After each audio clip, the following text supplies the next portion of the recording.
asset. Well, Bitcoin is the best crypto asset. Okay, what's the second best? There is no second best. There's no second best crypto asset. There's a crypto asset. It's called Bitcoin, right? Right? There's no second best. Okay. But take all your money, buy Bitcoin. Then take all your time, figure out how to borrow more money to buy more Bitcoin. Then take all your time and figure out what you can sell to buy Bitcoin. And if you absolutely love the thing that you don't want to sell it, go mortgage your house and buy Bitcoin with it. And if you've got a business that you love because your family works for the business, it's in your family for 37 years, and you can't bear to sell it, mortgage it, finance it, and convert the proceeds into the hardest money on earth.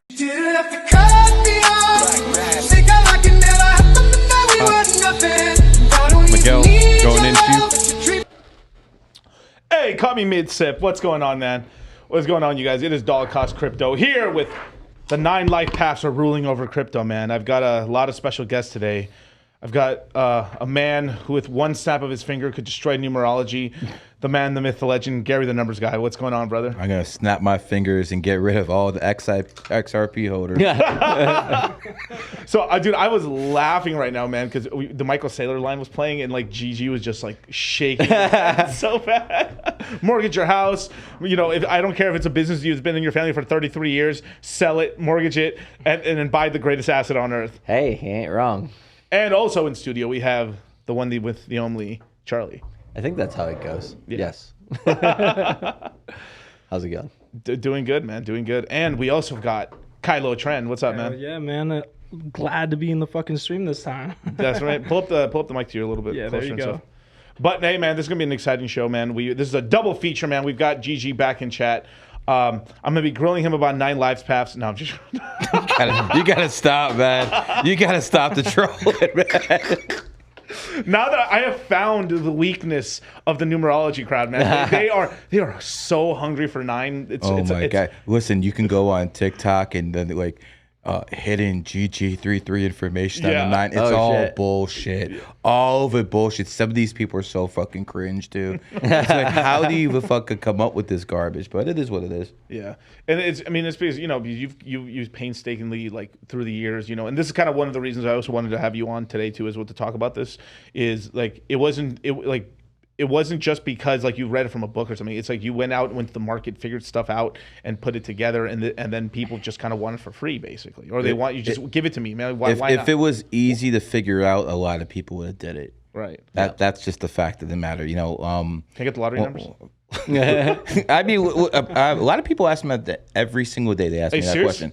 Every single day I get DMs about that, especially when the mega billions or the Powerball is at $1 billion. Yo, Gary, give me some numbers. If I hit, I got you. My question is, why don't I give it to you? Why wouldn't I just take it myself if I knew that shit? Yeah. I think the shit's rigged, bro. Yeah. I think that shit is rigged. I think it's a CIA op. I think the CIA had a lot of trouble after, making money off crack cocaine in the 80s in LA. Yeah. They made a lot of Iran-Contra trouble in the 80s. So they just went to the lottery. This shit's easy. Get the plebs to give you some money. Once it gets to about 600-700 million, we got a winner. And that's a CIA asset. Right. Boom. Now the question is all of it going to the CIA, or it is? I mean, personally, if I'm a numbers guy, if I was a numbers guy, I mean, I think kind of 3 out of 4 wins is going probably to the CIA to like fund black ops sort of operations. But there has to be like they let some plebeians win here and there.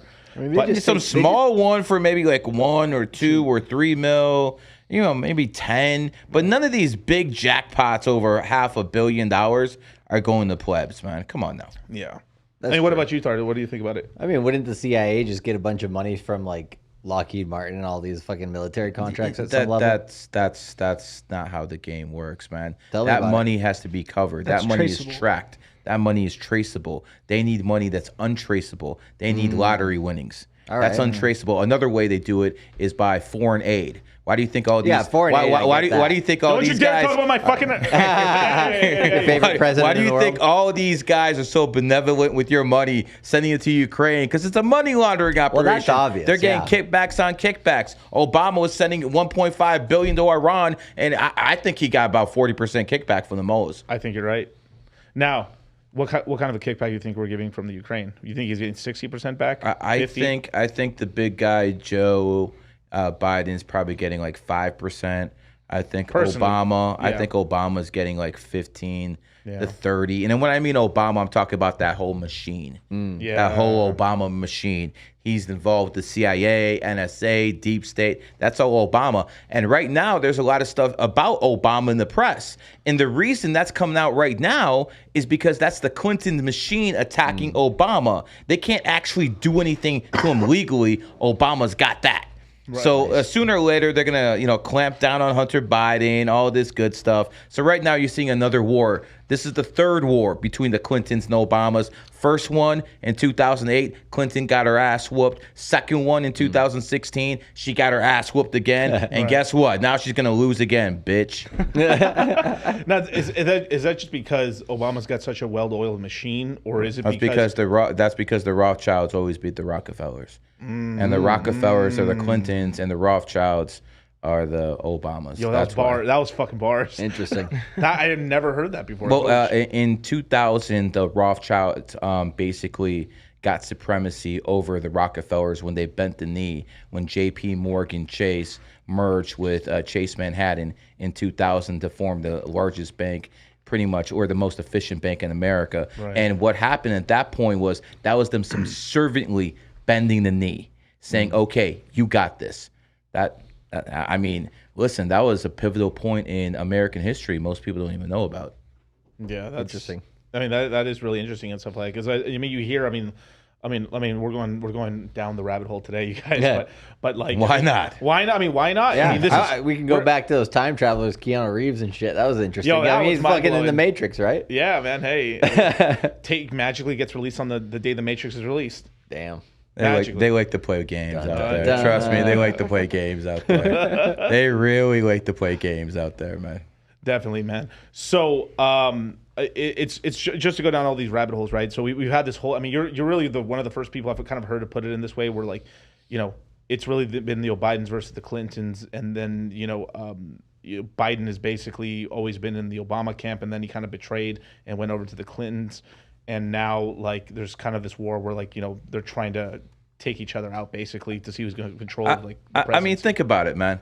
Think about some people you put on in life, and then they betray you. And everyone's gone through it. Everyone's gone through it at some level. At some level, everyone listening has been through some betrayal. Think of Barack Obama. He puts this puppet Biden in, but he has to, still deal with the Clintons a little bit. So the Vice President Harris, that's the Clintons' bitch. So that was basically their piece of the pie. Right. Slow down, you got something. Okay. So now that they broke ranks on February 24th, when Susan Rice left the Biden administration, that was basically his handover from the Obama administration. When that split happened, all of a sudden you see the media going after what? Hunter Biden. Going after him. And he had no place to run. Biden has no place to run. Where else is he going to go? Right. He can't go to his attorney general, like I said before. That's Mayor Garland. That's Obama's boy. He can't go to his cabinet. They're filled with Obama's people. Where else can he go but the vice president, who has a connection to the Clintons? All of a sudden, all this stuff about Obama's gay is coming out. All this news is coming out. Why? That's the only way the Clintons can fight back. By the way, what about that body? What about that body found in Obama's Martha's Vineyard home? That's like Fort fucking Knox. You don't get in there. But they found the body. So what happened? He died paddleboarding, bro. The Clintons sent a message. They can't touch him, but they sent a message to this guy. Right. So eventually Obama's going to win. The Clintons and Biden are going to lose. They're going to get KO'd again. So you said something really interesting earlier on, right? You said that basically because Clinton was running against Trump, that they hated the Clintons so much that they helped Trump win because they didn't want the Clintons back in power and stuff. 100%. Yeah. So let me go back. Do you remember James Comey? Yes. FBI Director James Comey, who was nothing more but a fucking lawyer. Yeah. Okay, he wasn't actually an FBI guy. He was a lawyer. He was Obama's boy. Yeah, he put him in place. He put him there. So exactly. So a couple of days before the election in 2016, they all of a sudden they reopened the email investigation into Clinton. So the FBI director decides to do this 48 to 72 hours before the election. You think that guy would cross the Clintons knowing as many bodies as they put in the ground? Yep. No, he needs assurances, and they came from the very top. That came from Obama, Valerie Jarrett, and that crew, and they basically said, yo, this is what you need to do, and that was enough to swing the election. The next question is, why would Obama want Trump and not Clinton? It's very simple. In 2008, when Obama beat Clinton, Clinton was giving something to go away. She was giving the Democrat National Committee. Yeah. So she could basically control the Democratic Party while Obama was in the White House. Right. It was like kind of more of a power shift, okay? So what happens in 2016, she loses. Obama cleans house. Now that's his DNC. Right. So he cleaned house, and that was more important to him than actually getting Hillary Clinton in the White House. Think about it. If she goes in the White House, bye Obama. All his legacy, everything she does, she's taking him out. Right. She's a vindictive bitch. We already know that. We don't need to know her to know what she is. I mean, she's an evil. And again, no matter what I say about Obama, thank God he took the Clintons out because they were way worse. They were the worst evil. Yes. No, there's always a lesser evil. In this case, it was Barack Obama. Not saying he's anywhere next to a saint. Is it in your opinion, right? Is it better to just? I mean, it's better to go with the devil you know than the devil you don't. Usually, I mean, right now the devil you know is the United States of America. The devil you don't is the CCP. Guess what? I'm going to deal with the United States of America. Yeah, I believe we have more capitalism, more freedom in the United States of America than China. And by the way, if you're a freaking minority, that's your phone. What the hell? Why does it go? I have no idea. So that just to echo my point. See, that's how the Matrix works. Echo the point. Right. That's how you save it, folks. Anyways, when you go down the rabbit's list, you have to understand there's always a lesser evil. You can't be idealist here. Yeah. Okay? Donald Trump, I don't care what you think about him, he was the lesser evil. He was the lesser evil. Oh, for sure. So again, is Donald Trump a saint? No, I'm not. I don't want to talk to my kids about how he was sleeping around with whores while he had a wife. Right. And, that isn't something I really particularly like about the guy. But I like his economic policies. And we elect a president, not a fucking saint. Right. So it is what it is. Yeah. It's this classic now. It's a sort of classic. I mean, anyone who watches Game of Thrones and stuff like that, it's this classic thing. He's a good man, but you need a king, right? I mean, there's a difference. Like a good man, a good father, a good this, sometimes isn't the best person to rule.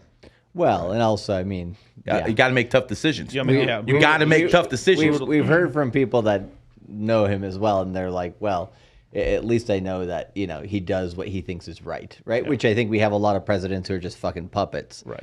You know. Can we at least say it's the best person in the to have in office is at least a guy who doesn't diddle kids? Can we at least say, like, Jesus Christ, dude. Just the amount. I literally, I know we're in the information age, but just this is all has to do with crypto and everything, because everything's changed. We got a dragon year next year. The financial system's going to change. Jerome Powell is a dragon. It's all starting to kind of come together. The central bank digital currency of the United States is coming out. The CCP has already got theirs out. Yep. It's not lost on me. Chainlink calling their protocol CCIP. Yeah. Chainlink's another one. I don't know if you've heard of Chainlink before, but it's a cryptocurrency that is the main oracle. What an oracle is basically it takes real world data and inputs it into crypto. So the cryptos are kind of running in their own little universe, and they don't know anything that's going on in the world. So an oracle will. This is a very simplistic explanation, but basically will tell it this is what time it is. This is the price. Oh, okay, cool. And then with that information, the chain can do whatever it needs to in the smart contracts. So this oracle is going to do an upgrade, I would say in the next 2 years or less, called CCIP, which is basically going to be this major upgrade where it will let all chains be able to talk to each other. It'll be able to move coins from this chain to that chain. You basically won't care where you're on. You'll just be acting. You just it's like you log into the internet and you don't care what internet provider you're using. You're just using the internet. Gotcha. And that's what's going on, right? But what scares me about Chainlink, right? And it's not lost on me that it's called CCIP, right? Is that one little fuck up on a number. Let's just say it just says, hey, the price said this. Because the blockchains are dumb, they don't really know. It could flash crash prices instantly. So if it's relied on as the only source. Exactly. We need like a few different ones, but in terms of like known protocols that can do that stuff, there's only like a couple others. And for whatever reason at this point in crypto, we just like to choose like one thing and go with that. So they kind of have a bit of a monopoly in that regard. Yeah, and it's one of the weird things with oracles is that we usually have this kind of, I call it Coke Pepsi. This is like a US thing where like we have like a Coca-Cola and we got a Pepsi. You know, we got Apple, we got these like Amazon, Google, right? We usually have like two big players, right? But in the oracle space, it's basically 99% Chainlink, and like the rest of it, it's all failed. Maybe during the last bull market, we had a band protocol, and we had a couple of things, Charlie 3s, and with Cardano, we had like a couple of these other oracles, but they don't really exist. Yeah, they just aren't used as much. Yeah. But I think Gary did have something he was saying earlier about Chainlink, weren't you? Or you were asking about it at some point. I asked you some questions about it. Yeah, I remember that. Yeah. I don't know if you wanted to mention anything on that or no. Oh, really? Okay. That was ominous. Well, this is just my. But damn you. What? I'm not gonna say it. I don't see a conversation I'm not privy to. But basically, not that I hate Chainlink or nothing like that. It's just it's always been like I'm always looking for linchpins. Like where can they just hurt us, right? And that's one that I've known about forever. We have other layer zeros right now, like Atom and Atom and Polkadot are kind of Coke and Pepsi in the space, but nothing. It doesn't work yet. Chainlink, it's CCIP. They do work, but they're not scalable. They're not scalable. Yeah. Well, they work on their thing, but for what their main purpose is, they don't work. They don't finish the whole job. Yeah, they don't get the whole job done, and it's not seamless. And on top of that, even with Polkadots, they basically have just recently said their auction system is kind of bullshit. They're like, fuck yeah, this auction system's kind of dumb. It's not the best incentive model because people don't like having to bid for their spot again every couple of years and stuff. So that's also a CCP related project, most likely. Charlie, or at least the WEF, or maybe both, or they're all in the thing together. Always fun with the CCP. Yeah, no, and this is the really messed up thing, and I want to really hear your opinion on this. Well, it's all this crypto stuff's happening, right? And what ends up happening is because when the United States goes cold, the CCP starts giving money to projects because if the United States was really bullish, they go super negative on crypto. So it's this whole thing where like when US is cold, they're hot. And they just keep flip-flopping back and forth. And yeah, like right now it's hilarious. Well, not hilarious, but China basically, we were talking about this a little earlier, just arrested a guy, put him in prison for 9 months for using Tether. So, this central bank digital currency stuff, they're going to make examples out of people. I mean, you want to know something crazy? Some of the Genesis wallets from Ethereum, right? They've been linked to. I mean, a lot of the Genesis wallets have been linked now secretly funding Bitfinex and Tether. Okay. Yeah, there's this guy I've been following for a while now who's been like checking on-chain data and stuff. What's the major difference between USDC and Tether? United States, basically Asian, sort of like. But they're both 1-to-1 to the dollar. So yeah, they're both 1-to-1. It's just who's behind it. Like basically Tether on their side, they're more like El Salvador and the Bitcoiners and the Ethereum people. They're all like the people who want decentralization, the people who want something without the United States' complete control. Right, they fund Tether through Bitfinex, and then USDC is more through Circle and Coinbase, which is the digital JP Morgan, which has links to the Fed of the United States government. Interesting. So, China would be helping out people if they're cracking down on Tether. Yeah, it's kind of like they're using. Interesting. It's really weird. It's sort of like they don't want their people to use it, but they also need this as a tool to like have some sort of power. There's actually a town that was on the border between China and Russia, and through the shopping mall there, I think this was in 2019. There was like a lot of Tether being basically funneled between countries there at that part of the border. Those two, that's the Wild West right there. Yeah. The China-Russia border, that's the Wild West, man. Yep. It really is. And the interesting thing with all the men dying in Ukraine, those Chinese men are going to be moving right up into the border and fighting all those women. So either way, Putin loses. That's funny. Yeah, I mean, it's interesting seeing what Putin's doing right now, just geopolitically. He's doing a lot of he's basically supplying a lot of Africa right now to kind of fight against those dirty Frenchmen. I don't blame him for that. I mean, the French don't even use the franc anymore. What the fuck are they forcing down those fucking 14 African nations? It's literally colonialism. No. But here's the thing. They've been able to get away with it for a long, long time. Their country isn't like others. They need nuclear power. They need uranium. Yes. That uranium comes from over there. So if those supplies don't come, France goes down. They're not like the other countries. They need nuclear power. Right. It's kind of crazy. And I just learned this too. Like we get half of our uranium and everything from Russia. Yep. The United States does.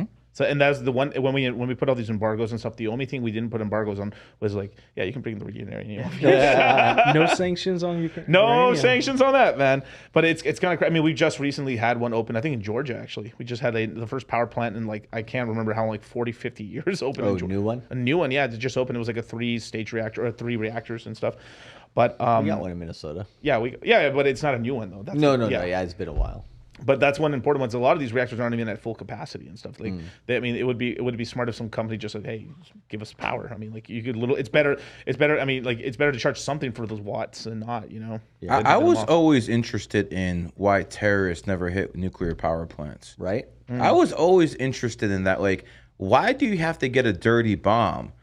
You would just have to hit a nuclear power plant. Allegedly. And then I was always interested in why is it they don't have maximum security around these things? Like this should be like fucking Fort Knox, so no one could do what I just said. Right. A lot of things like that always bug me.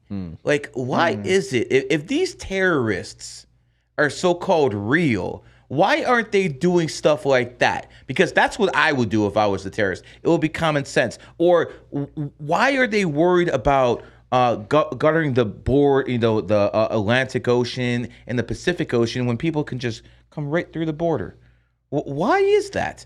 And I personally believe all these so-called terrorists, all these people want to bring down things. I think it's all bullshit, man. I think what it actually is some people get manipulated by the movies. They want to get famous. And when people think this is nonsense, let's not forget the guy who shot Ronald Reagan wanted to impress Jodie Foster in 1981. This is true fact. He wanted to impress a fucking actress, so he shot. And that kid was actually from a predominant rich family in D.C.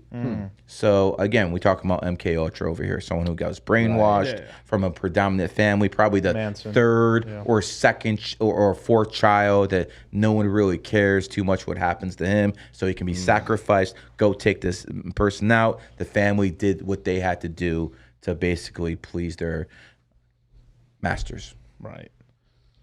Some fucked up shit. I mean, I mean, let's just say the real reason why we're safe, because they're men, the men and the women of the CIA and the FBI protect America.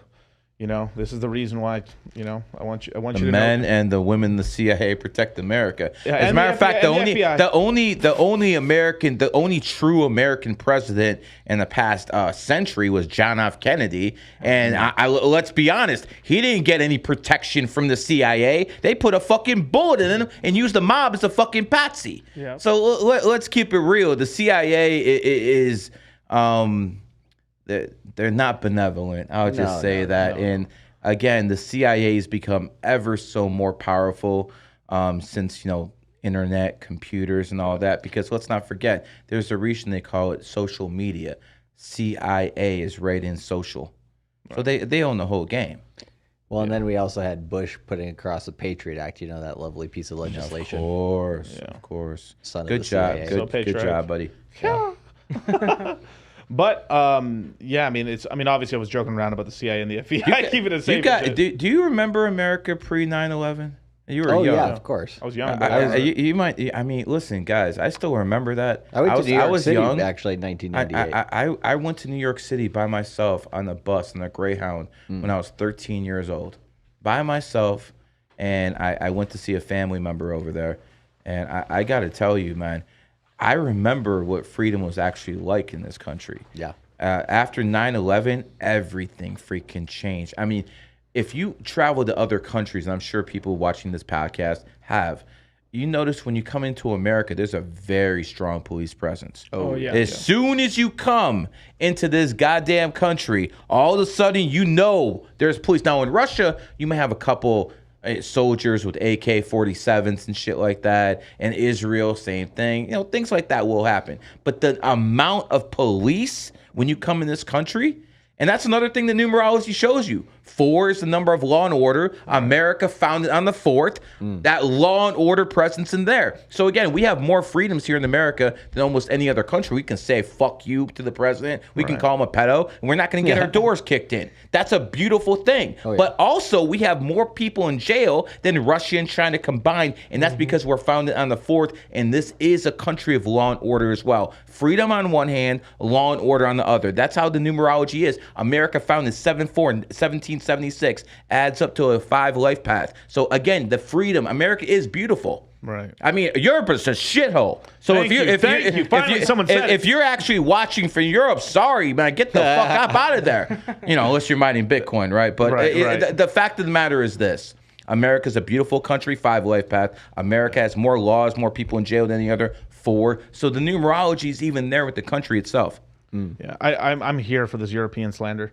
I really am. And then too, I'm here for like the French slander, really, because like you're right, like they've gotten away with owning colonies, African colonies, this entire 14 nations, basically the entire just below the desert right there, that whole little section of Africa right there. Yep. They control all of that. I think just Egypt alone is like the one country they just kind of it's because it's so tourism and stuff like that. They kind of no. They had no choice but to let go of Egypt. Right. In 1956. The English and the French came together, and they basically took over the Suez Canal from Egypt. And then Uncle Sam said, "No, we're the superpower, bitch. Time to get out." And that's exactly what they did. So that's why America, at some points in history, had a very strong relationship with Egypt, especially when Nasser was around. No, Nasser is actually a communist, the guy who came in after him. Yeah, all you got to do is like take one tanker over the Strait of Hormuz, and you knock down the entire Middle East basically. So it's not. It's really really important and stuff. I don't know if you listen to some of the geopolitical stuff and stuff in terms of like, oh my god, I forgot the name of that guy now. What's his name? I'll remember in a little bit, but basically, what's going on is the United States is kind of just starting to pull out of their military away. They're starting to become, whether we like it or not, they're kind of like deciding like, hey, we're going to start pulling back our military, and if you guys don't want to listen, okay, we'll just let the Middle East turn into a tinderbox, basically. And I think if that's the case, then that means they're moving away from the petrodollar system. Yeah. And they're moving more toward the Fed coin to control. So that would be if they were moving away from petro, that would be one sign that they're demilitarizing the Middle East because they don't care about it anymore. Right. So yeah, that's dangerous. I mean, crypto, we are seeing it. That is starting to happen. We see the central bank digital currencies all over the world being created right now. Like 134 countries are making their currencies right now. Some of them are actively testing it. We just had Chicago and testing a couple weeks ago for the States. And interesting about France is Nigeria is the test bed for their central bank digital currency. Interesting. Yeah. That's the slave masters from Africa. Yeah. The Nigerians, they were the ones that were enslaving other black tribes. Oh, I didn't know and that. selling them. The Nigerians have the highest IQ in all of Africa as a whole. The Nigerians are the best scam artists in Africa. I mean, I think they're world famous. They're really good. I mean, there's people on IG pretending to be me. There's people on IG pretending to be me. They're going back to tomorrow from the Of course. The Nigerians are great scam artists, but that country right there, there's a lot of potential there. A lot of people there, they just need jobs. They're just very highly educated and they're unemployed. Right. So that's going to lead to criminal activity. Right. I mean, that's why they went up to the internet. But that's why the internet's so powerful is that it was like the first kind of gateway where you can just supersede your border and just go into a space where everyone's there, and then the smartest people from African nations who've been able to get on the internet have become unbelievably wealthy compared to their people in their country. I mean, it's sort of like, I mean, I know now that we're in this global sexualized marketplace, right? But there is sort of still like this kind of like lockdown, like local socialized like marketplace where like some people can't get away. So if you have income, if you have access to dollars or crypto or Bitcoin, you're supremely wealthier than your neighbor. And that puts you leagues ahead of everyone else. There's some really interesting documentaries on YouTube about some of these people who do different things in like, I think it's like Nigeria and these other places like they're near lithium mines and shit. Yeah. Like, man, like if you can get one of those advantages from outside the country, like, yeah, you get like the best mansion. Like there's this guy, I think he was like famous as like a rapper in Nigeria or one of these countries, right? And he was building this like nice mansion right on the river. Yeah. Like right across the river is these like huts and shit, and like where people are like fishing and all this stuff, and like he'll go and like take $100 and like give it to people or whatever, and they'll fucking love it, but he'll meanwhile have his like fucking Ferrari and crazy like he's giving the people enough crumbs so they don't kill him. Right, exactly. And the fucking pay gap difference there is crazy. And then they got people filling whole stadiums there, which are like they're giving people like this elixir shit. Like it's basically like gasoline mixed with like this other shit, and they make people drink it. They say it's gonna heal them. What? Yeah, bro, some crazy ass shit going on in that. So place. snake oil salesman, basically. Sucker born every second, whole brother. Soccer stadiums of people, and like they got people coming on their deathbed saying like, "I need something." Damn. Yeah, bro, it's really bad. At that point, I just sell morphine. Fuck. I mean, might as well, man. Michael Jackson it up, man. But GG, man, I've had a question, man. They talk about crypto as a scam. Jesus. I know. Watch it. But this is kind of we've been lumped into all this other stuff. I mean, this kind of like crypto conspiracy theory, all this stuff. It's all one family now because it's kind of like the libertarians and the Republicans have kind of pushed off to this kind of like section of the world right now, with especially under Biden. But it's kind of we're getting all these groups kind of mixing together. Just like I had the red pill and crypto mixed together. We've had like libertarians, Republicans. Right. We're having a lot conspiracy theorists, patriots. We've had a lot of all these people kind of mixed together, and this is why all these ideas are like melding. So that's why we can stream with GG33. Imagine having some libtard here with you, man. That's like, I mean, unless I would get violent. Oh no, I know you would get violent, but you imagine like the guy, like if I was a libertarian, not a libertarian, but like if I was some libtard, right, and I was like. I would like, I'll have GG on because I'm gonna fucking destroy this guy logically and do all these other things, and that's like how they think of it. So anytime you do see anyone actually on the left have like someone on Shout Destiny, like they get destroyed, or because they think that they're like if I know like I can just discipline like my belief for a second in order to think like this, because in crypto you kind of know that like the impossible can happen, as well as like there is patterns. Like you see in crypto, there's patterns, there's charts, there's human. You keep seeing. The reason we keep seeing the same patterns happening in crypto is because it's fucking humans using this stuff all the time, and then this is why things act the way they do. But which is why it is a little bit, a little bit more free at the current moment than the stock market, because it does have less of that computer system running it. But at the same time, eventually I do think that catches up with crypto. But for right now. Right, it's a little bit easier than, or it's easier to make money here than in other places like the stock market and whatnot. Right. I mean, the game's completely controlled and stuff. So, What isn't? what is? What isn't controlled? Oh, what is it? Well, It's just like controlled. to what degree. yeah. That would be the correct answer. Yeah, like I mean, it's everything. Yeah, everything is controlled. There is always somebody trying to pull strings or trying to put influence over it. But there's basically more breadcrumbs or more percentage of the pie that the normal guy can get. Right. That when the money starts rolling in during a bull market, it's pretty crazy. Like the industry is $1 trillion. Gold itself is 10 trillion. I mean, BlackRock's $10 trillion. But like this whole, I mean, supposedly, right? But I know it's more. But like.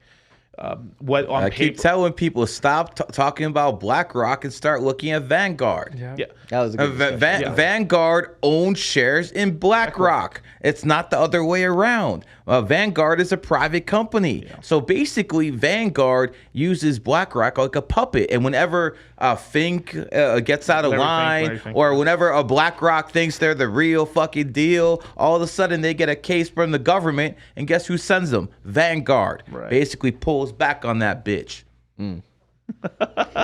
Bars. And it's so funny because that company is like so back the pre 9/11 era, right, and everything like that.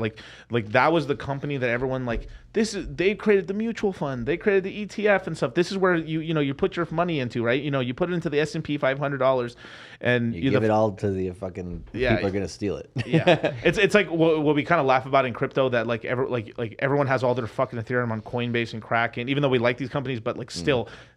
You've essentially given them your vote. Yep. You're getting the dollars, they get the vote, and so they get to choose the system. You know, PayPal. Isn't it best to have it in the wallet? Yeah, most people can't. There's a minimum. Most people are retarded. Yeah. Well, I mean, when it comes to, I was just gonna say, like, when it comes to crypto, like they just want convenience, right? So they're just gonna take the first thing that comes, which is usually a centralized entity, right? And then they don't usually get rugged, but they get slowly rugged over time. And it's just one of these things where it's like that's not really the point of crypto. You should actually go that extra step further. Take the crypto mindset course. There might be a good one out there that helps you figure all that stuff out. Again, brother. But it's true, man. Hey, it is. But it's like one of these things where you have to be a DeFi native, and it takes maybe like an extra few hours to learn that stuff. It's not that hard, but a lot of people just are so lazy to do it. They're like, yeah, I'll do all that shit later, whatever. People can figure out now on a computer within 5 seconds what took people 40 years ago, a 4-year college degree, and they're still too lazy to do it. I know, it's sad, isn't it? They're still too lazy to do it. People right now have access to information that people had to study for 20, 30 years back in the day. Yeah. And there's all they're looking at is pop videos and stuff like that. Cats and dogs. I mean, yeah, listen. This generation's a joke. And believe me, I'm not so senile that I don't understand that every generation thinks the generation after him is fucked up, okay? We all get that. But this generation born after the year 2000, they different, okay? They different. And let me explain why in numerology terms. Okay. In the 18th, 17th, 1900s, every one of us had a 1 in their birthday. That 1 is male energy. So even the women born in the 1900s had a little bit of male energy. Now the kids born in the year 2000, there is no more 1. There's a 2, and that 2 is feminine energy, and that explains why we have so many beta male bitches today, because you have so much more feminine energy. I mean, listen, when the 99 start dying, that's the last of Mohicans, man. It's gonna be nothing but feminine energy after that. So, yeah, dude. Like, Kyle, talk about your generation, man. What's going? Like, what do you see? Because it's all your fault. He lives in a red pill house. What year are you born in? 2002. Brother, I don't know what to tell you, man. What do you see in your generation, man? Besides rainbow flags, bro. They're trying to push that in my senior year. All this about LGBT being accepting and all this, and to each their own. But it's like, don't fucking push it on us. Hold on. I'm gonna push back on this to each their own bullshit. See, this is how it starts. You start being tolerant. You start being accepting of this. And in a normal society, it's like, what do people care what you do behind closed doors? They don't.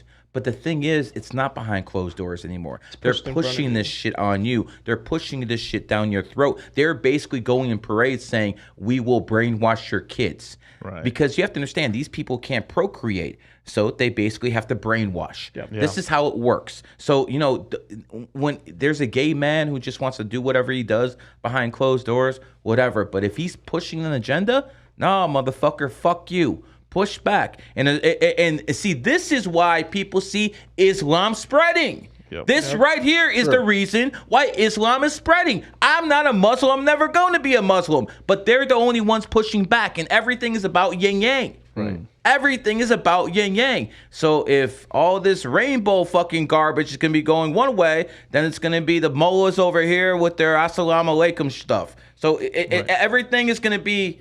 And again, I will pick the lesser evil, so I'm here with my Muslim brothers. Very simple. But no, I'm with you on that. But even I've heard you say that, you know, like the religion of Islam and stuff is on like its growth curve right now in terms of it's on a good cycle, but then it will swing back to Christianity again. I don't think it's going to swing back. You don't think it's going to swing back? Hell no. Christians, unless we're talking about certain European countries like Russia, Poland, Romania, you know, where if you actually insult Jesus, you might get your ass whooped. You know, unless we're talking about countries like that, no, man, these people are soft as a paper house, man. Listen, when it comes down to it, when you see people straight up insulting someone's God and people who say, "Oh, I'm Christian," they'll just turn the other cheek.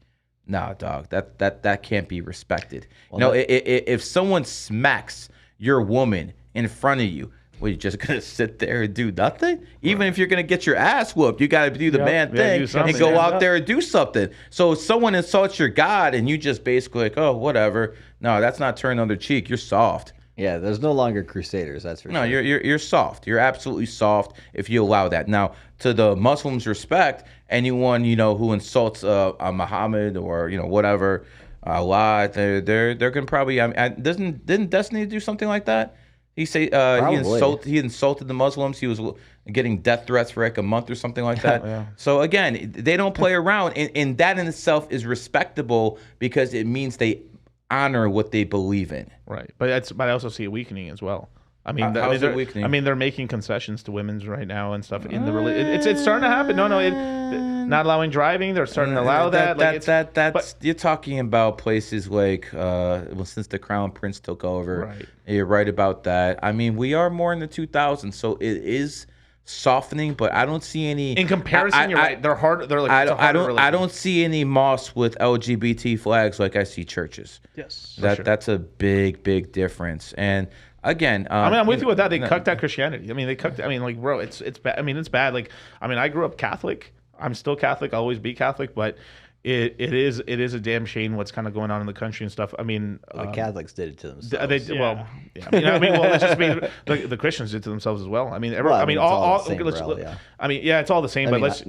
Every sector, same umbrella. There is like these there is like, you know, some people like I'm not talking about like not atheists, but like I guess it was like if I had to think about it, it was really the push of like atheism, really, like this whole like because it was the atheists who basically like these non-religious people who then ended up creating a religion about not being non-religious. And then started pushing this whole thing. Sounds like an oxymoron right there. It's an oxymoron right there, but that's what happened, right? And then, I mean, it's a lot of TV shows and stuff that started being like, oh, wow, we can get away with making fun of this shit. Let's keep going. Because, I mean, even though I like South Park, they're the ones that they really were some of the ones that really pushed it, along with like Family Guy, making fun of like Jesus and all this stuff. And then when it came to the Muslim. No consequences. There's no consequences. Why LeBron James can say Black Lives Matter in this country and he'll get rewarded. There's no consequences for his actions. But you see, if you say something about the CCP, oh, now we got consequences, and LeBron ain't doing that. For God's sake, his son had cardiac arrest. Right. He almost died, and it was because of the vaccine, and LeBron bitch ass stays silent. They tried to kill your kid, bro, and you're still silent. I mean, for God's sake, what does it take for people to wake up and see this stuff? They tried to take your kid out, and you're still silent? Whoa, that leash on you's tight, brother. Same with James Harden.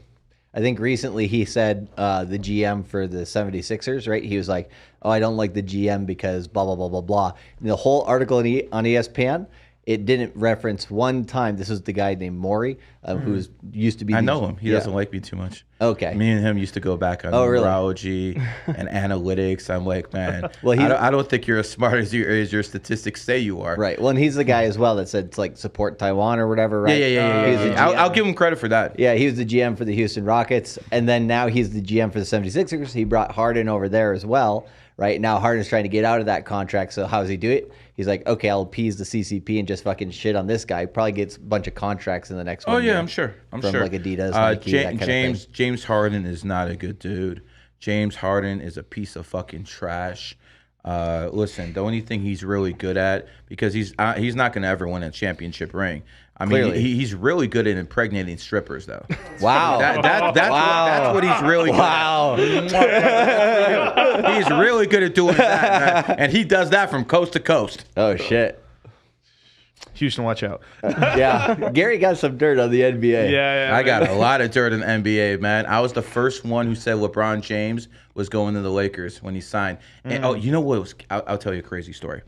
Right after the Warriors lose the NBA Finals in 2016, I get a call the next day. Yo, Kevin Durant's coming to the Warriors. I'm like, get the fuck out of here. Right. And they're like, Kevin Durant's coming to the Warriors. He tells me for about 15 minutes this is happening. And then as soon as he gets off the phone, oh, you can't tweet that. Motherfucker, what the hell you just tell me all this stuff for, but you're telling me I can't tweet? They'll know exactly it came from me. You can't say anything. I'm like, thanks, dude. So I had to wait until I was given permission, not because it's permission, because you don't want to burn a source. Yeah.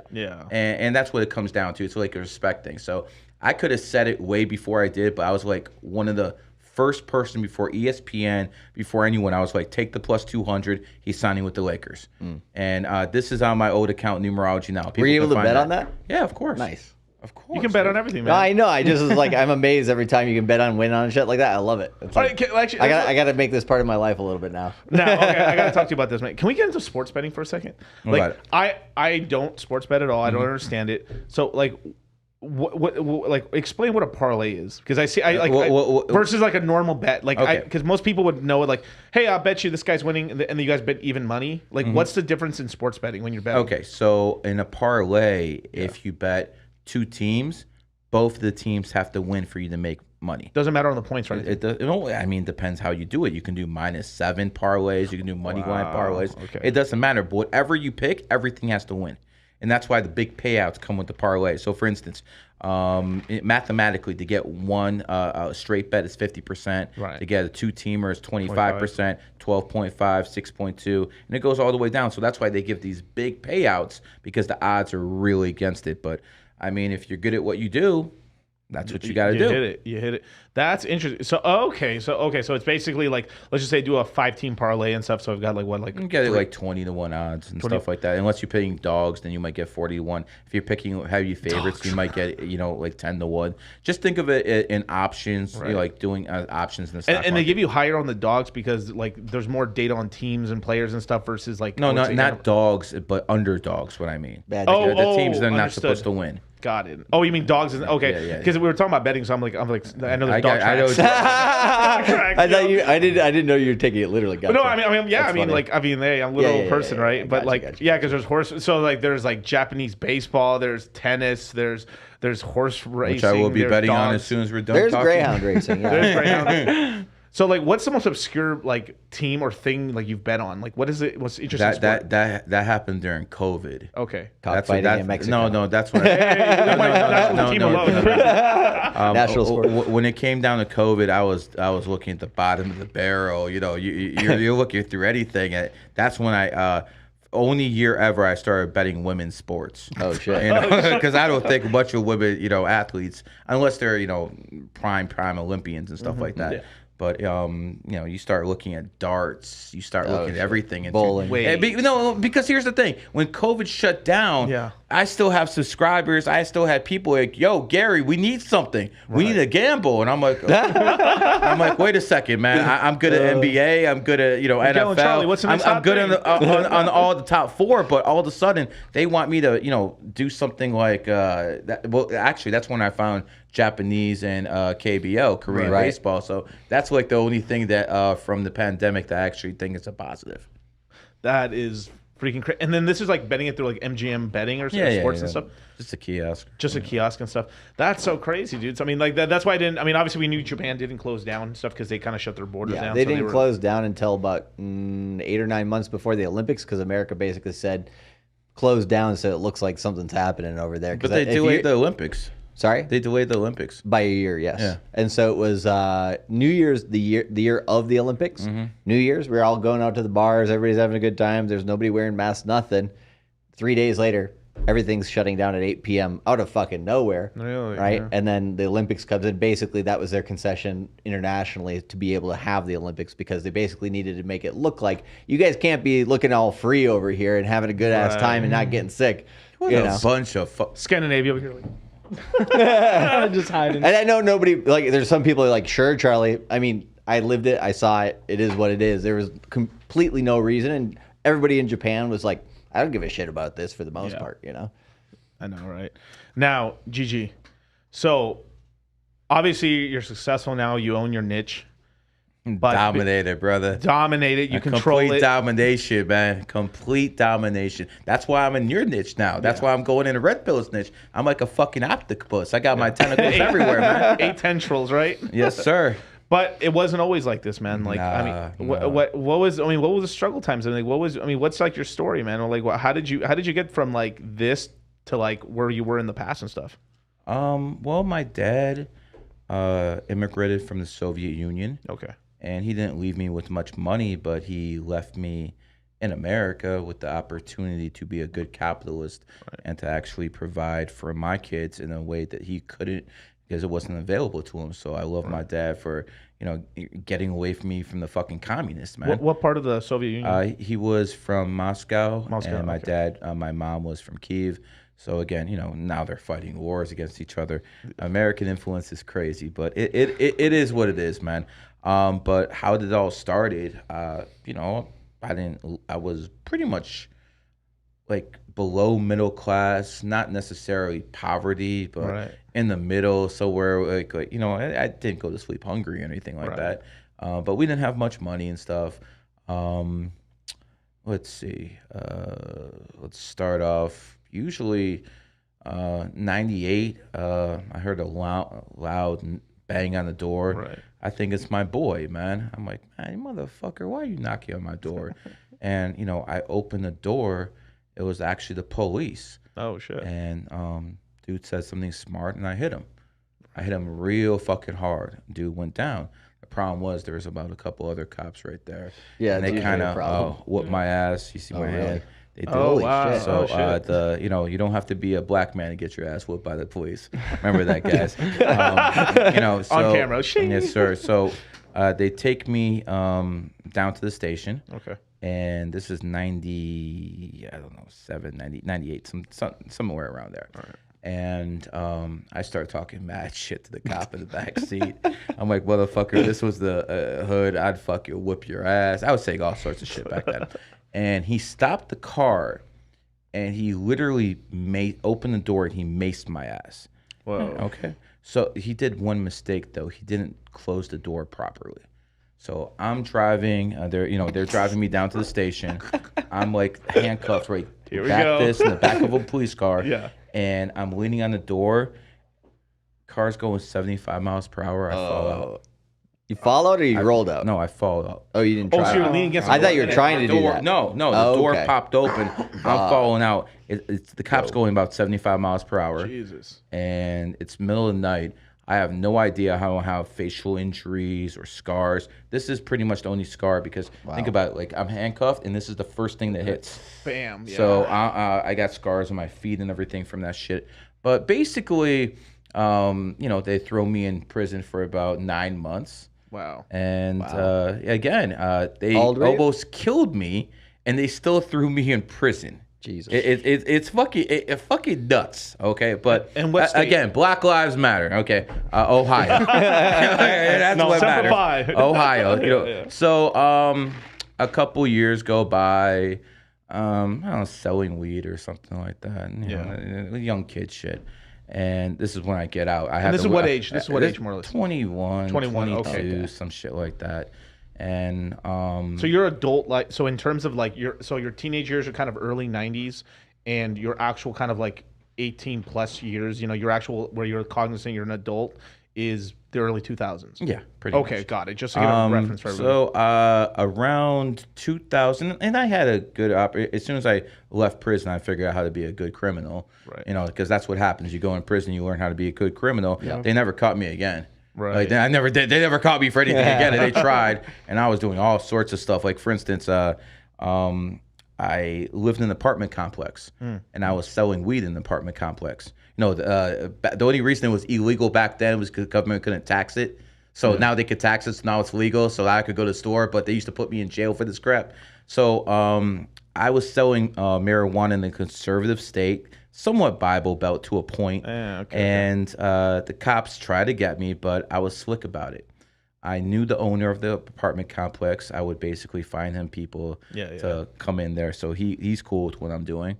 And all the people back then, you know, this is pretty much before internet. You have that dial-up, you know, internet sound. So you were good for business, man. So I was doing the business in the very beginning, and I hooked up everyone's cable TV in the apartment complex. Everyone's cable TV I hooked up for free of charge. They all knew it was me. Nice. So at this point, the cops on premises, yo, Gary, the cops are here. So I had that covered for a long time. And then 9/11 happened. Right. At that point, I'm looking at it, I'm waking up, you know, still living in my parents' house, young kid. And I think I'm watching Die Hard. Then I realize it's, you know, a real thing. I go outside, smoke a blunt, you know, for all the people. And then I hear some stuff like, oh, Flight 11 hit the World Trade Center. And I'm like, what? The Twin Towers look like an 11. Wait a second. Today's the 11th. I'm like, wait, isn't it interesting that the code for emergency is 9/11 in America? Yep. At that point, I was like, And then I remembered the Great War. World War I ended at 11/11 at exactly 11 o'clock.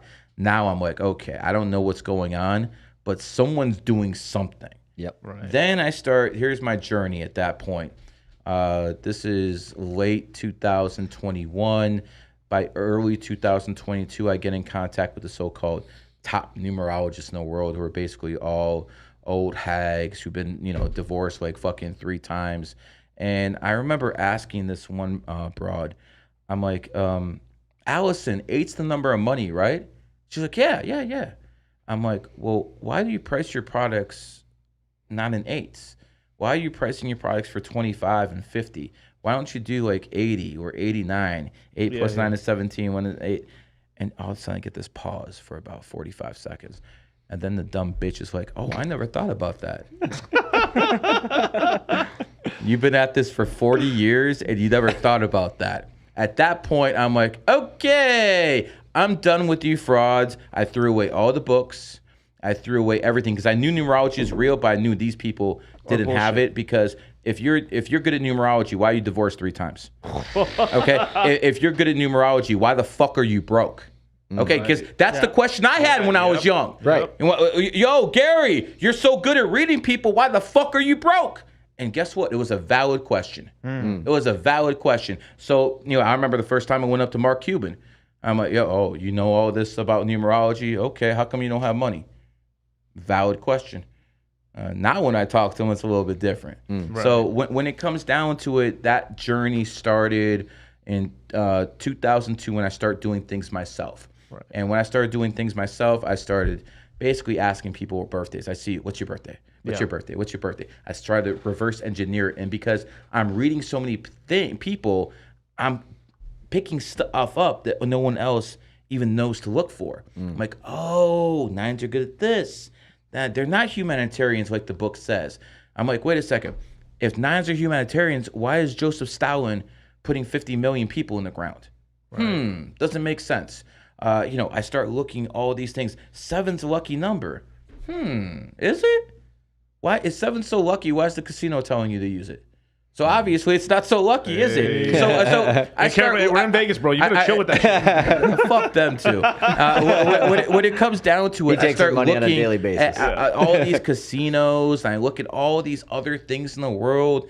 I'm like, wait a second, these people are hiding stuff. Right. And then I used to go to cemeteries at night, not doing any voodoo shit or anything like that. Get your heads out your asses. I'm just basically looking at people's birthdays, seeing when they were born, seeing when they died, and seeing if I can reverse engineer what happened. And I keep doing this for years. Right. And obviously, I'm getting really, really good at this. At this point, it's 2004. Right. And I'm like, you know what, man? It's time to start opening my mouth a little bit. So just to go back, all right, 9/11, that happened, and it was kind of this 3-year gestation period for. Yeah, I'm basically figuring it out, right? I'm basically smoking weed by myself in my house, having people come over, selling them stuff, keep the operation going because I can't have a job and actually, try to figure this stuff out. So I had the weed, and I'm not trying to live extravagantly. I think rent was like $500. I'm eating like by myself like $400 worth of food or something like that. Yeah. So I'm not balling at any way whatsoever. I'm just, studying 6-7 hours a day. Wake up. Okay, this doesn't work. This doesn't work. This doesn't work. So, reverse engineer. And I did that for a good 3 years. Right. And by the way, I didn't know how to talk to people like this. This didn't come naturally. This is something I had to work at. Yep. How to articulate your words, how to get people into this information. And then I started calling radio stations locally in 2004. And I hooked up with a guy named Mike Trevisano. Mike Trevisano was the top guy in Cleveland, Ohio. Okay. And this, the internet still wasn't big back then. Rogan wasn't anybody back then. He was the top guy in Cleveland. And he would have me on. I would call in the radio station. And then he eventually started having me on all the time. So I'm like live in studio? Oh, yeah, live in studio. So I cool. used to come in the, he started having me live in studio for the first time around 2006. Okay. Around that area. And at this point, I'm so different from everyone else. People are calling in with their birthdays. I'm giving their readings. The stuff's still on YouTube. You guys can look it up. Yeah, this is all raw shit from 20 years ago. And people are, basically, if you think people are calling me a fraud now, you should have seen the shit. You should see the shit back then. So was it because of they were more religious? Because in Spanish culture, numerology. I wouldn't say numerology. I say astrology and tarot cards is kind of that's really perceived in the Latino community as demon shit. Yeah, of course. So was it that angle with No, this is just a fraud, steak oil shut sales. up, this. Yeah, shut the fuck up, all this stuff. And then I started making predictions. And then I said someone will win the NBA Finals in 2005, 2006, 2007, and then I did something unprecedented. In 2007, I told everyone the market's going to crash. I started running my mouth. The market's going to crash, and it happened next year. What gave it away? Nah. Wrong, dude, no. Not happening. No. I might tell you privately. Okay, that's not going to be on the air, bro. I understand. I'm not giving people the opportunity to reverse engineer 20 years of my work like that. Right. But after 2008, the host started giving me a lot of credit because he pulled all his money out. Oh, wow. And I saved him probably $500,000. Yeah. And he starts saying shit like this. I saved him a lot of money. All of a sudden, a lot of people are getting interested. I have a MySpace back then. People are starting to get a little bit interested in what I'm doing, blah, blah, blah. I started going to restaurants, and people would pay to have a meal and a reading with me. So this is about 2008, 2009. There would 50 people would pay $200 to get a 3-minute reading from me and a little monologue. And so I would literally be here for 5 hours, literally reading fucking 80 people. Yeah. And So it's like the boom, super chats. Boom. Yeah. It's like 3 minutes, but this is in $70 person. consultations. This back is then. this is in person, and this is when I get you. Yeah. This is when I was a cheap whore. You could probably talk to me for like 20, $35 and stuff like that. I give you a reading like a gypsy shit. So Right. okay, so 2001, it hits you. Then from there, you kind of like, wow, you're kind of practicing numerology, About smoking 3 weed. years practice. Then I start calling the radio Show. stations. I become a local celebrity. How long did that take? The local celebrity part, probably about 3-4 years, because I was on the news. in Ohio. Yeah, area. Ohio. Right, So yeah. again, I used to go on the news and all this stuff. All this was facilitated because the top guy liked me. Yeah. It flat out, the top guy liked me, man. And I wanted him to like me. I'm not gonna lie about that, man. I wanted him to like me, and his wife fucking loved me. Oh, That's where I got him, because his wife was with him, and I gave his wife a reading, and I killed it. And his wife loved me so much. She was in his ear to have me on, and then I kind of grew on the guy. yeah. So I kind of did it through a woman. Okay, I Mind got you, to in do the it through a woman, 2000s. and my wife knows it too. So when it comes down to it, it's around 2008, 2009. Okay. Well, actually, let's go back to 2007. 2007, because of my fame in Cleveland, Ohio, all of a sudden I get in contact with the Cleveland Browns, the Cleveland Indians, and the Cleveland Cavaliers. All those teams need as much help as they fucking can get. So I used to stand in front of the Browns facility in Berea with signs that said, "Use numerology to fix the Browns." Nice. I swear. I love it. This is what 2 decades ago, right? Yep. And They believe still- me, the Browns they still are have garbage. So in 2007, I basically got in contact with the person who gave me Mike. I think is Michael Savage's. The GM of the Browns was Savage. Phil Savage was his name. Okay. And I got the secretary, and I was like, "Listen, I want to talk to Phil. I'm really good at numerology." And she's like, "Okay, here's my birthday. If you can read me, I'll get you to him." Read her like a book. I'm on to Phil. Only problem is he doesn't want to listen to me because he's an ordained minister. He don't care anything about this. But I'm relentless. I'm going to the office, and one day I get a phone call. I'll never forget this. This is 2007. I get a phone call. Pick it up. He's like, "Son, my name is Lou Marletti. Do you know who I am?" I'm like, "No." I was about to say, "No, bitch ass." But, okay. So he's like, "Google me. I'll call back in 10 minutes. I'm like, "What the fuck?" I Googled the man. Former head of the Secret Service under Bill Clinton. Oh shit. Oh, wow. He calls back Don't in go 10 to Arkansas. He calls back. He calls back in 10 minutes. I take some bass out of my voice. "How you doing, sir?" Hi, sir. Yeah. Hey, what's up? Not that low. We got there. We got there. And all of a sudden, he's like, "Listen, the Browns want nothing to do with you." I'm like, "Listen, I know I'm good at something." He's like, "Sir, if you bother them, we're going to put a restraining order on you." Wow.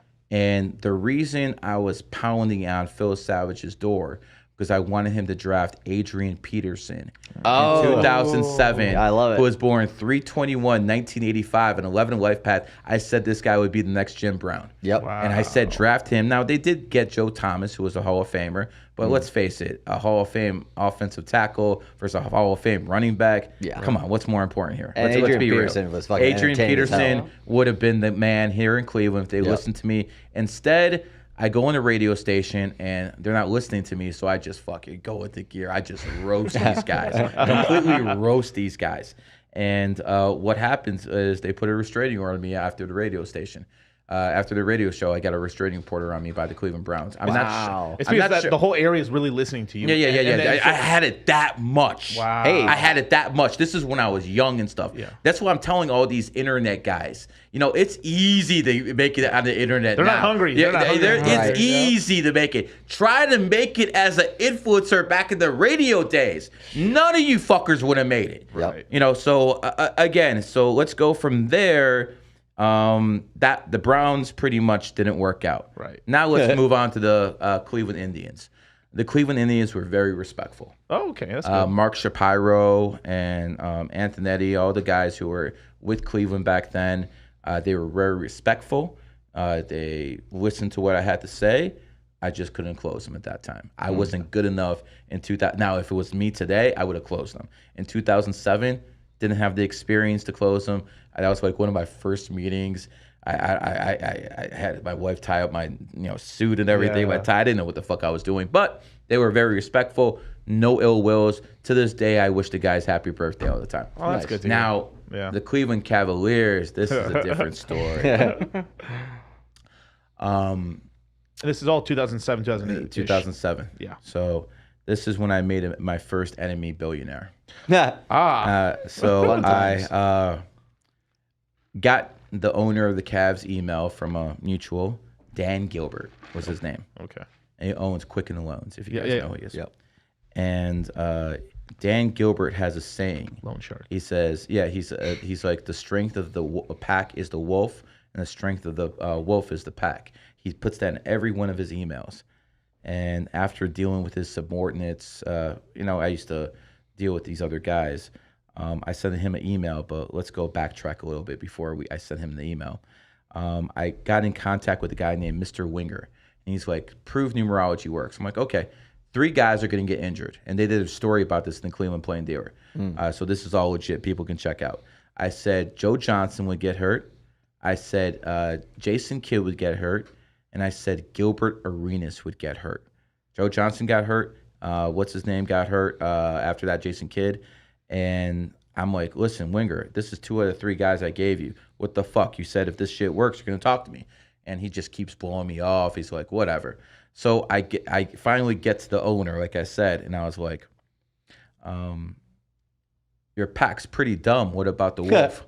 And he responded to that one. Nice. He's like, here's what's going to happen. If Gilbert Arenas gets injured, me and you are going to talk and me and you're going to do business. But until then, you don't email anyone in the Cavs organization, because I was blowing up their emails, man. Just cold calling. This is like 2007. They didn't really block people back then. Yep. I was just blowing them up. So I'm like, agreed. I won't do anything. April 4th, 2007. People can look it up. Gilbert Arenas tears his ACL. My boy calls me on the phone. He's like, Gilbert Arenas just injured himself. He's done. And I shouldn't celebrate. And, Gilbert, if you're watching, I don't celebrate people's injury, but I thought I made it back then. I'm like, whoa. I'm okay with my wife. I'm like, baby, we did it. I got a billionaire. He's going to listen to me. I'm going to do all this shit from behind the scenes, and we're going to build this freaking empire. Week goes by, nothing. 2 weeks go by, nothing.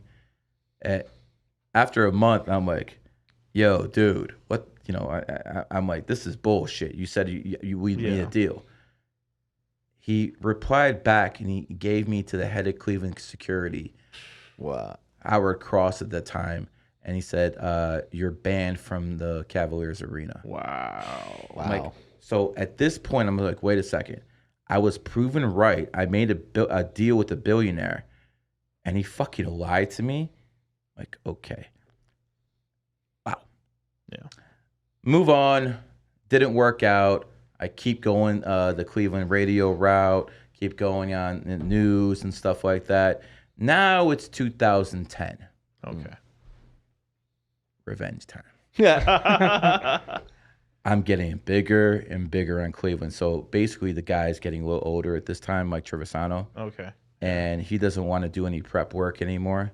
So whenever he doesn't want to do prep work, yo, Gary, I can just, as you guys see right here, I can just run my mouth like this. So we have a show, and in 2010, I tell everyone LeBron James is leaving Cleveland. Now, the odds were he was going to stay.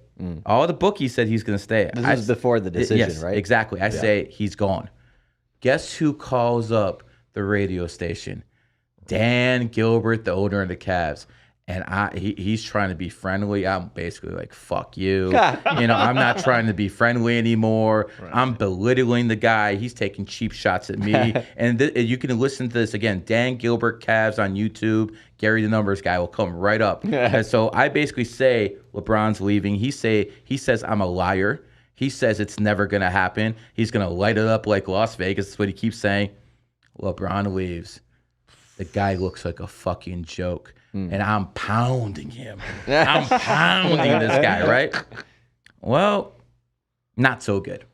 I had a job back then as an internet radio host. That was my job. That's how I made money. I wasn't making too much money. Numerology. And my radio station at the time, Sports Talk Cleveland, or whatever the hell it was, they basically had credentials with the Cavs. And Gilbert calls up, so like, yo, you want to keep your credentials? Get rid of this guy. Owner has no choice but to get rid. Even though I had the #1 show, he had to get rid of me. Yeah. So at this point, I'm frustrated. I'm broke. Okay. I was right about LeBron. I got punished. I don't have the resources to compete with a billionaire. I need a new game plan. What the fuck am I gonna do? I came up with the game plan that I was gonna go to NBA summer leagues and try to look for allies. And I used to walk around with sheets about Kobe, Kevin Garnett, Paul Pierce being all 11s. And I was walking around with these sheets.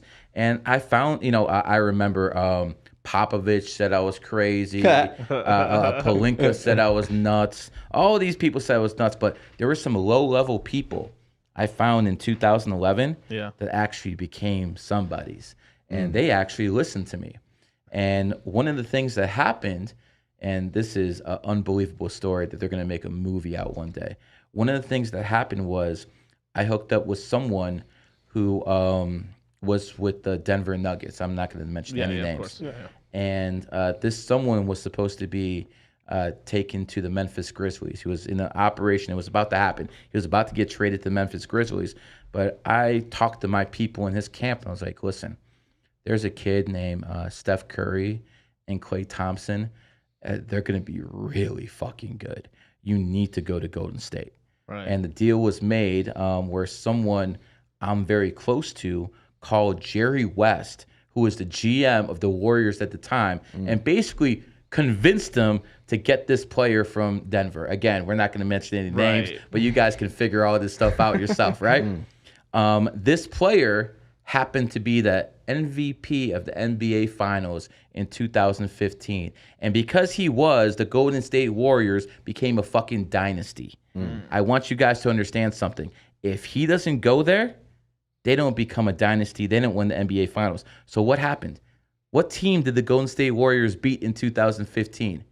It was the Cleveland Cavaliers. So the owner who fucking got me fired, the billionaire who fucking picked on my little ass, I took not one, not two, but 3 titles away from you fucking bitch. Okay? And that is probably one of the greatest stories of revenge of a little guy going after a big guy because I had no resources. I was broke. But somehow I made my numerology work. And at this point, I have NBA owners calling me for information because they know how close I am to certain players. So again, don't ever let someone tell you you can't do it. And again, the situation looked hopeless at that point. How was I going to get even with a billionaire? I have no fucking resources. But I got an NBA player to go to a certain place. He won the title over there, and he kept and inadvertently LeBron James got kept away from 3 rings. So if you guys really think about this, LeBron James would be the GOAT if it wasn't for me, because he is 4 and 6 in the NBA Finals. If he was 7 and 3 in the NBA Finals, more rings than Jordan, he would be considered the GOAT. So LeBron, I did that to you. Hit him, Pepe.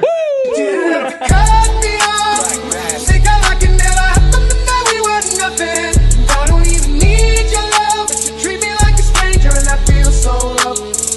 No, you didn't have to stoop so low. How did friends collect your records and change your number? And we're back. That was a mic drop, dude. Holy shit. Listen, that is a 100% real story. And I'm telling you, there's going to be movies about that one day. Hey, we can. Now going past 2013, in 2011, I established GG33. Right. And at that point, it was like 50 people. I just wanted to talk to somebody. All these people were stupid. There was no one for me to talk to. So I'll teach some people. I have someone to talk to, man. Sounds like crypto a little bit. You took to a point. Yeah. And because not a lot of people know about crypto. Since then, In 2015 is when I faced my first suspension from Twitter. And I paid someone $500 to get me back on. Okay. But at that point, I realized, wow, okay, we need a new strategy because at some point they can just axe you. Yeah. So in 2015, I was preparing for what eventually started happening to me. And instead of promoting just me, I created the group and I promoted the group. So what would happen is 4 years later, the group was so strong when they started axing me, all of a sudden all my group members would just retweet where I'm at and I get revived again and again and again. And that's because of my strategy in 2015 to promote the group instead of an individual. Because if I promoted the individual, I would have been done. Right. But because I promoted the group, and that's something that has really benefited, because it's one thing to make yourself king. I own my space, but I'm also a king maker. There's every single numerology. I got 30 freaking people working for me. Right. You know, giving readings all sorts of times. I'm too busy doing podcasts with people like you now. Hey, we appreciate it, man. I mean, I wouldn't have never met you, man. Hey, shout out to you, bro. And remember, this was all planned at the very beginning of the year. Yeah. I'm taking over the podcast game. I went down to Miami. I was like, okay, I have to move either to Miami, Los Angeles, or Las Vegas. Right. I got a family, can't live in Vegas. Right. I'm not going to live in degenerate, homosexual liberals in San Francisco or over there. So the only other place to go is Miami, and I really like it there. But I basically told my wife at the beginning of the year, I told her, pack up, you got 2 days. We're moving. So can I ask you about those 3 cities specifically? Is it because of just? I mean, obviously, I didn't know about numerology or anything like that. I just saw that, okay, California is rotting away. Whatever talent or people are moving away, they're flying away. They're going to be either going here because it's close to LA-ish in Vegas, or they're going to somewhere in Texas, or they're going to Nevada, Texas, or Florida because of tax reasons, as well as they're just better cities because they're more Republican, right? Now, is there a numerology reason? Because obviously, these cities are like, I think what Vegas is Snake, right? COVID-19 started in 2019, and didn't accelerate till 2020, but it started in 2019. 2019 is the year of the pig. The 2 states that pushed back the hardest in America were Texas and Florida. Florida found in 1845 a snake year, and so was Texas. So the enemy signs pushed back the hardest. Where else would you want to live in America? Listen, if you're single, Vegas is a great place. If you're single, Vegas is a great place to live. But if you have a family, this is not really ideal place to live. Right. And this is why I come here and visit. I live in Miami. You can raise the family down there. At least the place I live. I don't live in Miami itself. I live in Sunny Isles, baby, the best location in the nation. Messier lives 1,000 feet away from me. Right. Nice. And by the way, I lived there first. He came into your neighborhood. Yep. So yeah, I mean, and that's sort of the things we kind of talked. Now I moved to Vegas because I'm close. All my family's from California, so it's like I can live closer to it. But this is the thing I think a lot of people don't, because in crypto it's always recommended. Everyone wants to go to Puerto Rico because of the tax reasons and stuff like that. But this is also why we always give a warning to people: hey, if you're single, perfect, go to Puerto Rico. But you've got to really go and visit it as if you have family, especially if you have kids and stuff, because if it's at the bottom, at the end of the day, you're the man of the house. If it's the bottom line, it's the bottom line. You got to do it. But I know a lot of people. We know a lot of crypto people. A lot of people who made a lot of money in made a lot of money in crypto that are in Puerto Rico that moved back to the States, right? Because they're like, dude, I can't do it over here. Yeah, it's just their cup of tea. It's not their cup of tea, as well as like the internet service isn't that great sometimes, and there's a lot of shit. By satellite internet, what the fuck? These people have money. It's not that. Yeah, it's a lot of stuff. Yeah, there's a lot of stuff. like some people don't like the weather, blah blah blah blah Hurricanes blah. And all that Power outages all the time. Sound like a bunch of women finding sex in a bitch. Well, there's some island boys out there. Well, there's a lot of Bud Light drinkers and stuff, man. But yeah, it's an island full of nines, so. Hey, you're the biggest troll out there. You're gonna get a lot of haters from my group. Little Miguel gets beat up when he goes to Puerto Rico. Shit. No. Oh, no, these guys are all midgets, dude. I had some island boys saying that could fuck me up when they're 5'0". We're gonna get out of here with that shit. Hit him with that Bradley. I'm 260. Yeah, I'm 260. Literally, I can whoop everyone's ass. No, but I know seriousness. Yeah, I put a lot of money on Bradley to beat up the 120-pound boxer. Oh, right, Bradley Martin. Yeah. I would put literally $1 million on Bradley to whoop up a guy like a Tank or something like that who's 1 what, 30? I think he fights at like 135. What the fuck is a 135 gonna do against a 260 monster like that? Now, if you start talking about John Jones, now come on, now he will fuck anyone up, man. That's there's a line of coke. that's a bad man right there. His brothers are even as badass as him. One of my students gave him a numerology reading a few weeks ago. Really? Oh, really? Yeah, he was in Detroit. Yeah. Interesting. So shout out GG33 for getting people in without me even being there. I train him well, man. Now, I want to say this because like I got my boy Franklin. I know he's in Puerto Rico. I'm not talking about you when I'm talking about. Yeah, he was. That's what he said. Yeah, that's what exactly. What no, but shout out to Franklin. No, but it's I'm just the 260. Yeah, for people who don't know the whole 260, like Bradley Martin started this whole thing where like every time somebody streams, he's like, I'm 260 pounds. I could fuck him up. So he's talking with professional boxers, guys in MMA, like kickboxers. He's like, I'll fuck him up. Yeah, I'm 260. It's just because he's a bodybuilder, really. But he's leaning to the joke and shit. Right. So now it's become this whole meme and like, I'm 260, bro. And I am literally 260. Yeah. But no, shout out to Franklin, dude. And I wasn't making fun of you, Franklin, bro. But shout out to all the guys in Puerto Rico. Puerto Rico's fucking awesome. I wish I could have done it, but I just family and stuff. It wasn't gonna be an option, right? Yeah. But Miami's a great place. But for me personally, I just felt because It's of where also kind of far. it's actually kind of far too. But the thing for me personally with Miami is like where I was gonna move to because of the connections we have. It was just gonna lead me into partying. So this is why I decided over here, just because you can shut it off. Oh, you hear that? A man wants to stay in Vegas to party less. I will You say can. this. You No, can. you can. You can actually detach yourself from the city, from the strip, right? You can just live in the. I mean, I'll tell you this. I mean, because we had Iris here and stuff like. She's a 22 life path. 10-time Miss Olympia, and Vegas is the bodybuilding mecca. It is like there is the most amount of professional bodybuilders live here in Vegas. So it's a huge weightlifting sort of town and stuff. We're like our studio right here is like next door to a huge gym, multiple gyms. There's like two gyms on both One on sides. each side. That's not the same. No, Wow. different. Yeah, I'm telling you. So this town has a crazy the UFC amount. thing is right there. Yeah, the UFC buildings are over there too as well. That makes sense. We're surrounded by like. Where's like, Counter Film his thing at? It's right there. Okay, yeah. Shout out to George. Hey, George is over here managing. What's up? It's the Apex Center. It's right next to it. So but regardless or not, man. Let's go over there and get Counter on the show. Yeah. Why not? Let's do it. Just tell me where it's at. I'll go up there and get him. Look for the Lambo. So, okay. So I want to talk to you about one more thing before we get back to the story because, dude, this is so interesting. Dude, all this whole story is insane. Tapestry. The tapestry is insane. We should probably get the pulse chain too at some point. Yeah, we'll get the pulse chain. I and know stuff. we talked about it a little earlier today. I wanted to kind of unravel that a little bit more because we talked about the dates of Hex launching, which was December 2nd, 2019. Yep. And then we talked with Gary.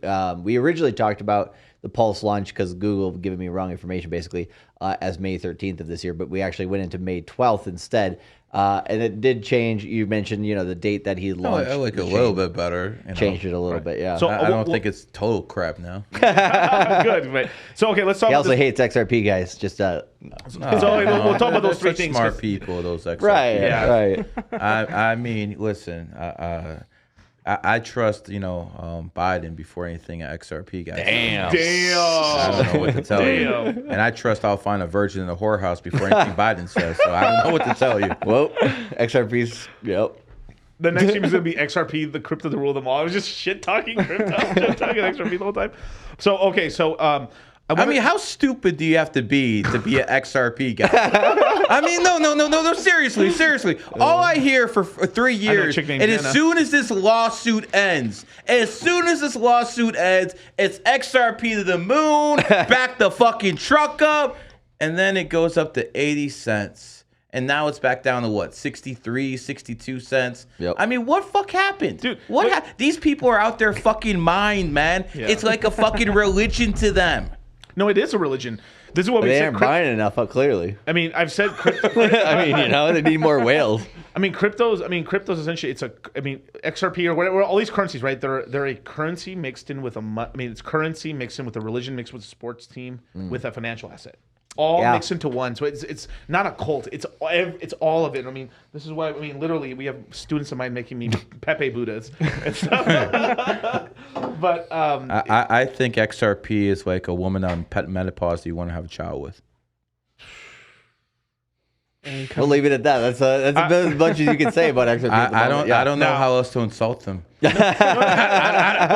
ran out of insults. Now, the seventh right here. This guy says very rich coming from a Hexican. Well, I will say this though, as a Hexican, right? And we're not saying this shit. Gary's saying this shit. That's a difference, bro. But I am Hex Jesus. This is a fact. I am Hex Jesus.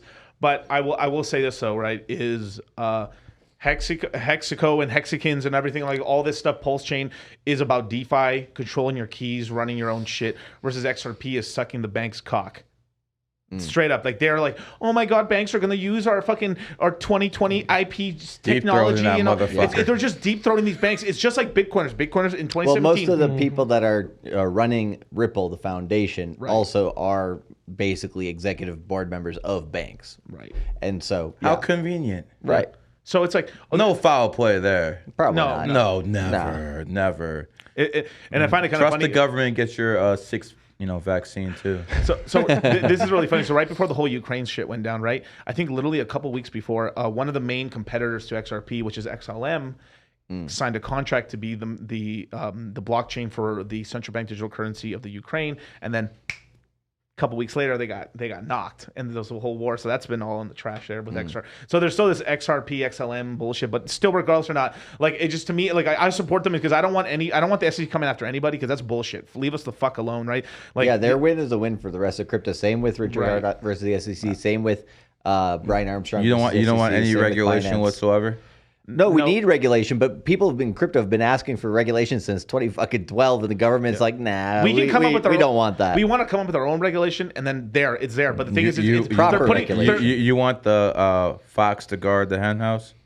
You want to come up with your own? No. I want the octopus to spin around, But it's just like we want we would come together as an industry and figure something out, and like of course.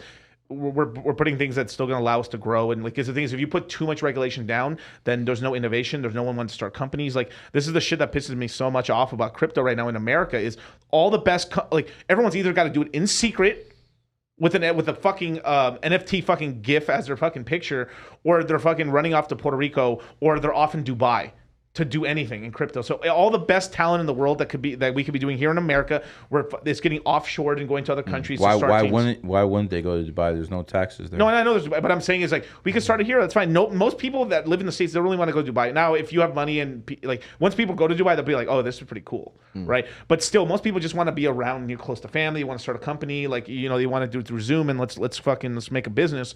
But you can't do this in America. And this is why Uniswap, those fucking cucks that what's Hayden Adams, that dude with the butt plug up his ass with the foxtail.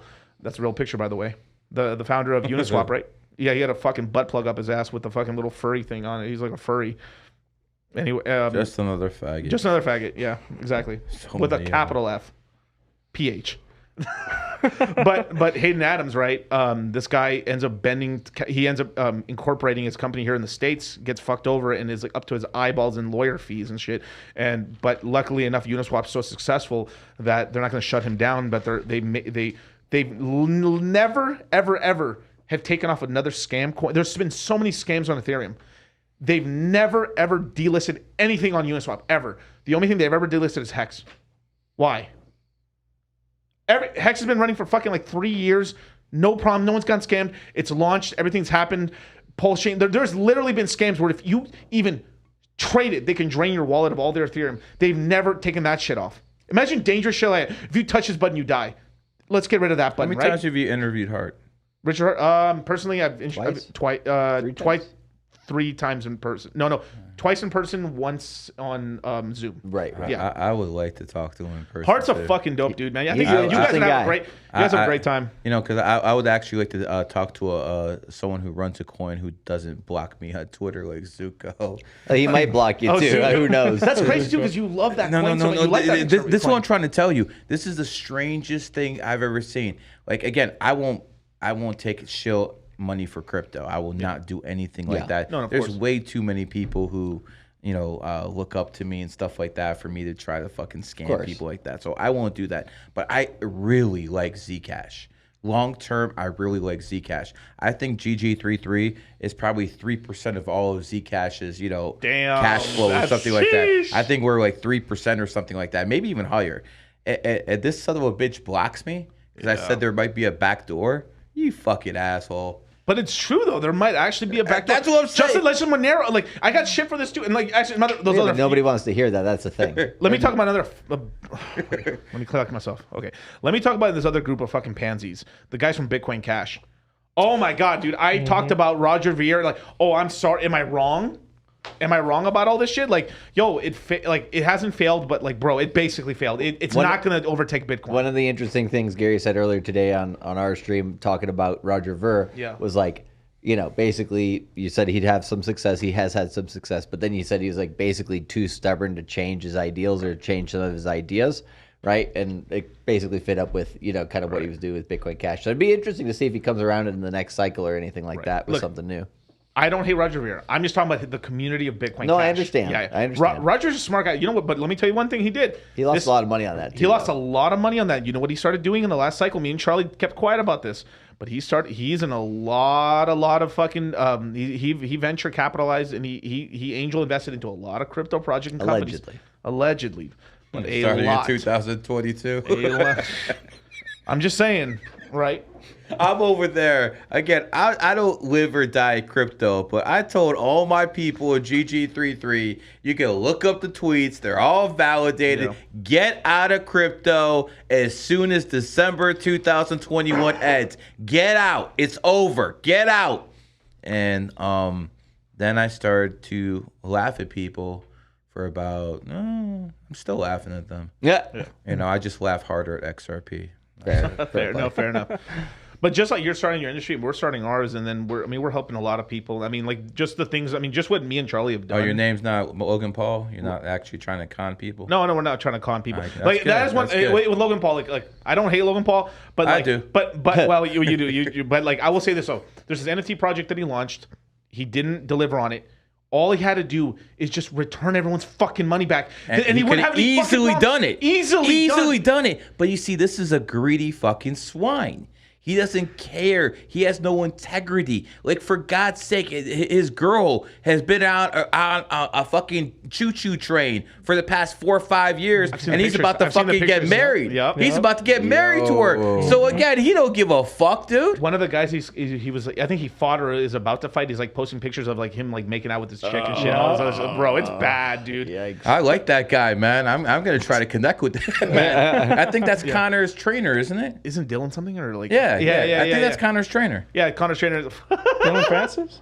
Yeah. I think he's like posting pictures of all the like the chick everywhere, dude. She was with George Zimmerman. No, I've seen those pictures. She was with man. George. Wait, no. So she's going around everybody. They got pictures of every shape, color there is. She's been around, bro. He's making so much money off that drink that like just what I would do if I was in that much trouble, right? What I would do is like, all right, here you go. I'm going to give you guys back your money plus extra. Here, boom. I'm sorry. We tried. It just, their developers sucked dick. Here you go. And everything forgiven. He does not care. I know. For God's sake, Crypto Zoo goes after this guy all the time. Yeah. He tells him, yo, I'm going to make it right. I'm going to do it right. I mean, fucking trusting Paul is like trusting a street whore. She was with Ja Rule. Ja Rule? She was with Ja Rule. No way. No fucking way. Ja Rule? Wow. Oh, man, I mean, it seems like she has a new boyfriend every 3 months. And at the end of the day, I mean, shit, man. All I'd ask Logan Paul is, if, you know, when he goes downtown, does he still taste Leo? Oh, right. Leo's tapping until 25, and then he tossed her. Oh, yeah. Sheesh. That's going to be a good Oh, that's a clip. Right there, man. Fucking quick. Shout out to my boy Leo. But, so, I love this guy, man. He has a rule. Again, I don't like his lifestyle, but he's a pip, man. Yeah. As soon as she turns 25 years old, God, to the door. You're too old. That's crazy. Honestly, that's crazy to me. But he's Leo. He can do it. He's Leo. And then I see all these women and all these people like making excuses or just saying, oh, that's bullshit. That's not like he shouldn't be doing. Like, get the fuck out of here, bro. Like, you man, if you were in that position, you'd be doing the same shit. Of course. Like, most men. Wasn't it Al Pacino that's already still having kids at like 75 or something? Most, of course. Yeah. I don't want to. There's always exceptions and stuff. But, oh, Franklin, shut up, bro. He's like Pee Wee Herman, R.I.P. Is he the XRP holder out there? He seems like he's in a real foul mode. No. But I wanted to ask you one thing when it comes to, so you say when you start to awaken the third eye, right? You start awakening, you start seeing 111, 222, 333. Like, why is that? Is that just because those numbers hold significance? So basically this is a matrix and the symbols are all around us. The numbers all around us. Once you start being aware and you start seeing them, that's when you start waking up, man. Because they're always there. You're just noticing now for the first time. I've seen that all the time. You're fucking 33. So am I. So that's a whole different issue, man. I mean, even look at your podcast right there. Yeah. You see the CC? Yeah. That's a 3-3. Oh, really? C's the third letter.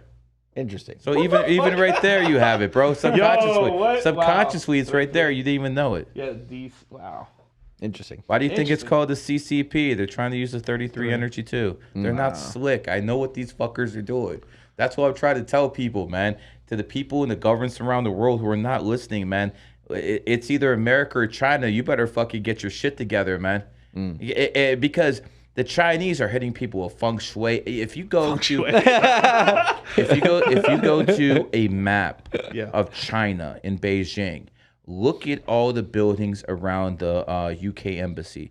They're pointed in a very, very strange way. And what it is they're sending negative chi to the basically the American and UK embassy. See, they understand how this stuff works, and they're using it against us. And these Westerners are too stupid to understand that this is actually real knowledge. Oh, this ain't real. Shut the fuck up. So you go into a Rolex store. Yes. They have not just the watches at 28. They have a whole big 28 everywhere. Yep. Why do you think they do that? And again, the people who are skeptical, you don't have as much money as Rolex. Right. Who are you going to trust? Right. Again, never trust a poor person except with one thing, getting women.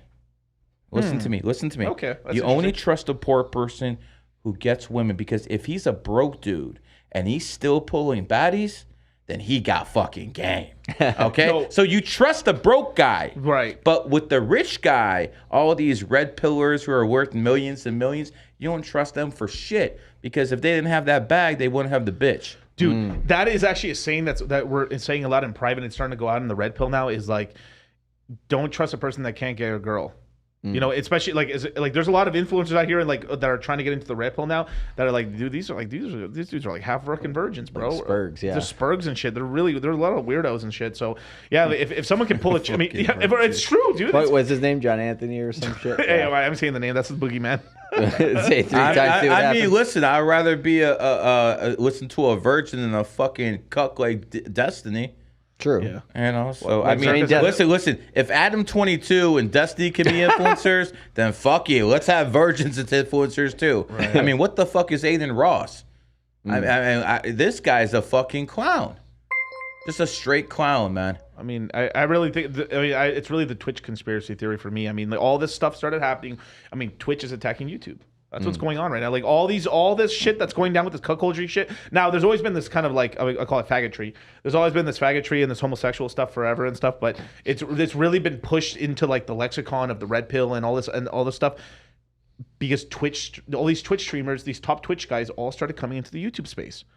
And this is when it's all, because all these guys, I know Zerka, we've talked to They're Zerka all and born stuff. after 2000. A lot of them. I'm not. Just saying. Hey, Unfortunately, you're right. But like, god damn. But it's true. But like talking to Zerka, you know, we've talking for hours, and we like, he would just tell us that like every time they do these Twitch parties, there's like these fuck fests and these group sex parties and shit. And he's like, what the fuck? This is like so crazy. Everyone's messing around with everybody. Like he's like, I couldn't believe that homosexual Destiny's like smashing this chick and that chick, and like, you know, there's. When I look at stuff like that, I see someone who has no morals. Right. If you're willing to sell out your girl, you'll sell out your boys in a minute. Right. And you know, when you look at people like Destiny or Nick Fuentes, again, we're going from a virgin to a cuck. You know, we do have one thing in common. A lot of people who used to be friends with them are now fucking enemies with them. Yeah. Why is it that Nick Fuentes is friends with so many people, Bake the Alaska, a whole bunch of other people, and all these people turn on him? You know, at some point, you know, you have to start looking in the mirror. Look at Destiny. He's friends with all these people, and then he starts cutting the same people off. Yep. So again, we know who we're talking about here. So a lot of these people on one end of the spectrum or another, start looking at, you know, their relationships. If your so-called best friend turns on you over and over and over, look inward. It's probably you. Now, damn. I mean, so what is so? Obviously, I don't have a problem with these guys in terms of. I mean, I don't know. Like, I don't really have unless they out or do some evil shit, right? And they're borderline doing some evil shit. But like with what's his name? The guy, Nick Fuentes, right? Like, I don't got a problem with the guy or anything like that. But like, you are right. That is a weird thing that every time you work with somebody, at the end of the time, they end up they end up hating you or you betray them or something, right? It's like, what the fuck? At some point, it stops being the other person. Right. Because I've seen it too many times. I've talked to so many people who used to be friends with Nick Fuentes. Right. It's like, okay. And did you know Destiny and Nick Fuentes used to be good friends? I'm not surprised. So think about it. Those two used to debate each other when they were young. And as they grew apart. I believe that Destiny took more to develop. But, you know, listen, I look at people like that, and I just have no respect for him. Right. I just have, like, listen, dude, what happens every time you go on Fresh and Fit? Some dude's fucking your wife? I mean, what the fuck? Do you have to come back at a certain time so, you know, you don't catch the wife in bed with somebody else? This is disgusting shit. Disgusting shit. And then you go to Adam 22, and it's like, okay, dude, you know, I want to make a bet with him.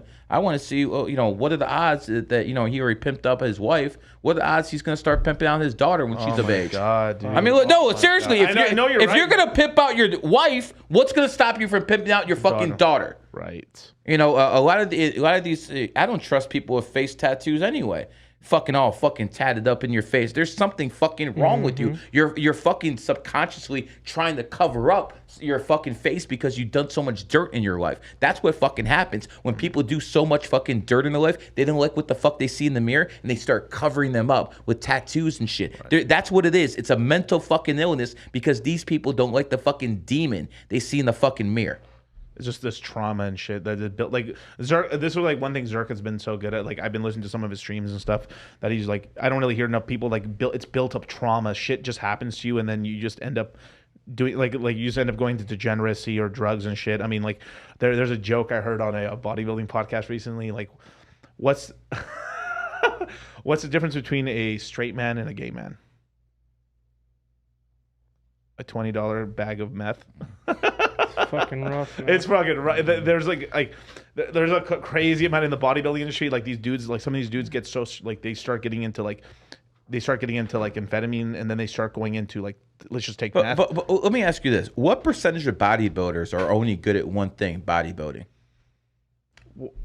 Like professional ones, you mean? No, I'm just talking about the people who just do this all the time. The only thing they're actually good at in their life is the gym. Everything else in their life is awful. Their family, their jobs. I would say a good portion of them. A good portion of them. A good portion. You know, and I wouldn't say all, but there's... No. There's definitely the top of the food chain and you know, everything. But you know, when I look at people like that, I don't idolize people like that. I look at people like Musk.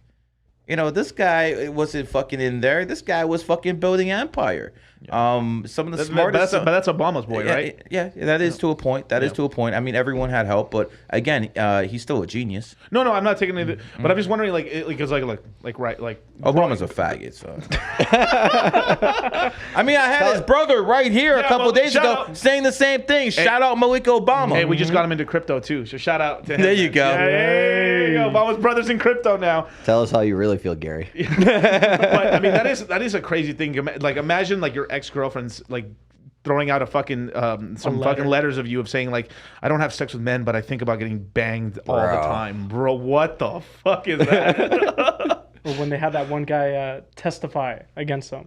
Oh yeah. Talking about he was like smoking crack and fucking sucking his dick and some What the fucking fuck? shit. Yeah. There was this guy who came out, like, this was a couple years ago, that just came out and just gave like an unbelievably detailed thing of like, no, this is exactly what happened, and like he would pick me up in these hotel rooms, we would do this, he would get the drug, like it was like this, and then it's just so far fetched, but the guy was like, Damn. sitting there normally like, yeah, this is what like literally happened. It's like Bob Lazar shit. Like we're like, yeah, I got nothing to hide, bro. This is what happens, bro. Jesus fucking. Yeah, you don't tend to lie about that type of shit. Yeah, not that calmly too. Right. It's Yeah, like, right. Yeah.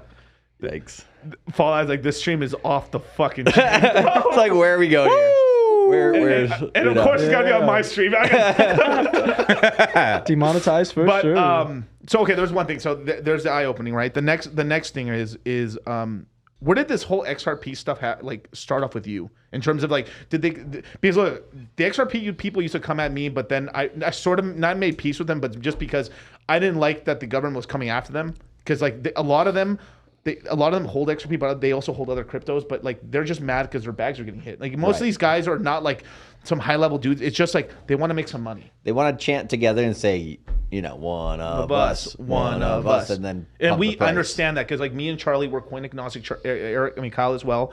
And, we're about teaching, you can get in these communities, make a lot of money, but still don't get brainwashed. Obviously, a lot of these people have gotten brainwashed. But did they just come at you because you said some shit sometime? Or like, why did they come at you? I remember I came at the Bitcoin crowd for the first time in 2017 when I said, "Man, we're topping, boys."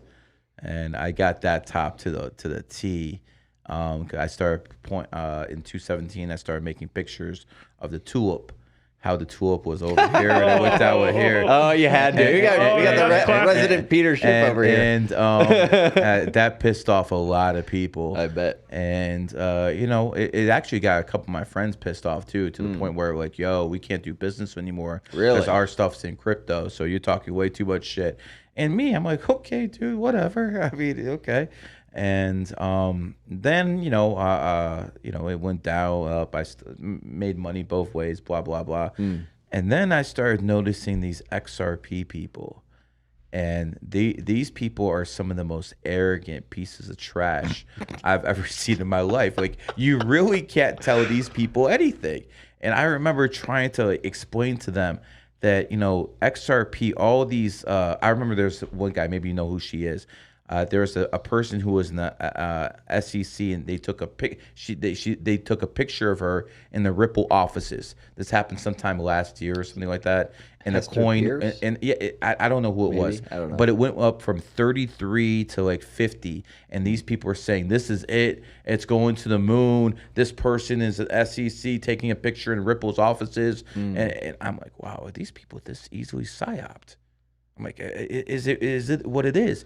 And then I started noticing that like people in the crypto community, they're always trying to leave clues. Then it's XRP. And if you're a person of above average intelligence, it starts making sense. Like, whoa, this person works for XRP. This person works for Ripple. This person. And you start connecting dots. Like, wait a second. All these former people in the government are working for XRP. Right. This has to be the one. But then if you actually have real intelligence, you start understanding that's the whole psyop. They want you guys to think that so they can collapse you. By the way, I said Ripple and XRP would win the lawsuit. Right. I said that repeatedly. They'd win the lawsuit. And what I say would happen after the lawsuit? Nothing. And what happened? Almost nothing. Almost nothing. So again, you guys are clowns. You guys are court gestures. At this point, you're here for my entertainment, man. I actually, when it comes down to XRP, there's a couple of things in history I've always wanted to witness. I wanted to see Napoleon at Waterloo. Right. I wanted to see certain things. When the stock market crashed in 1929, there are people jumping off roofs. Right. I wanted to see that. Guess what? I thought I needed a time machine to see that again.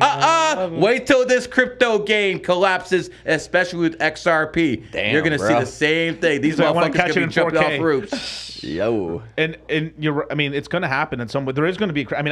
This isn't really hard to say. We've talked about. Well, we talked about it earlier today, lining up with 2026. So like the next bear market, he's basically saying in 2026, which would be akin to 2022 and 2018. Yeah. Right.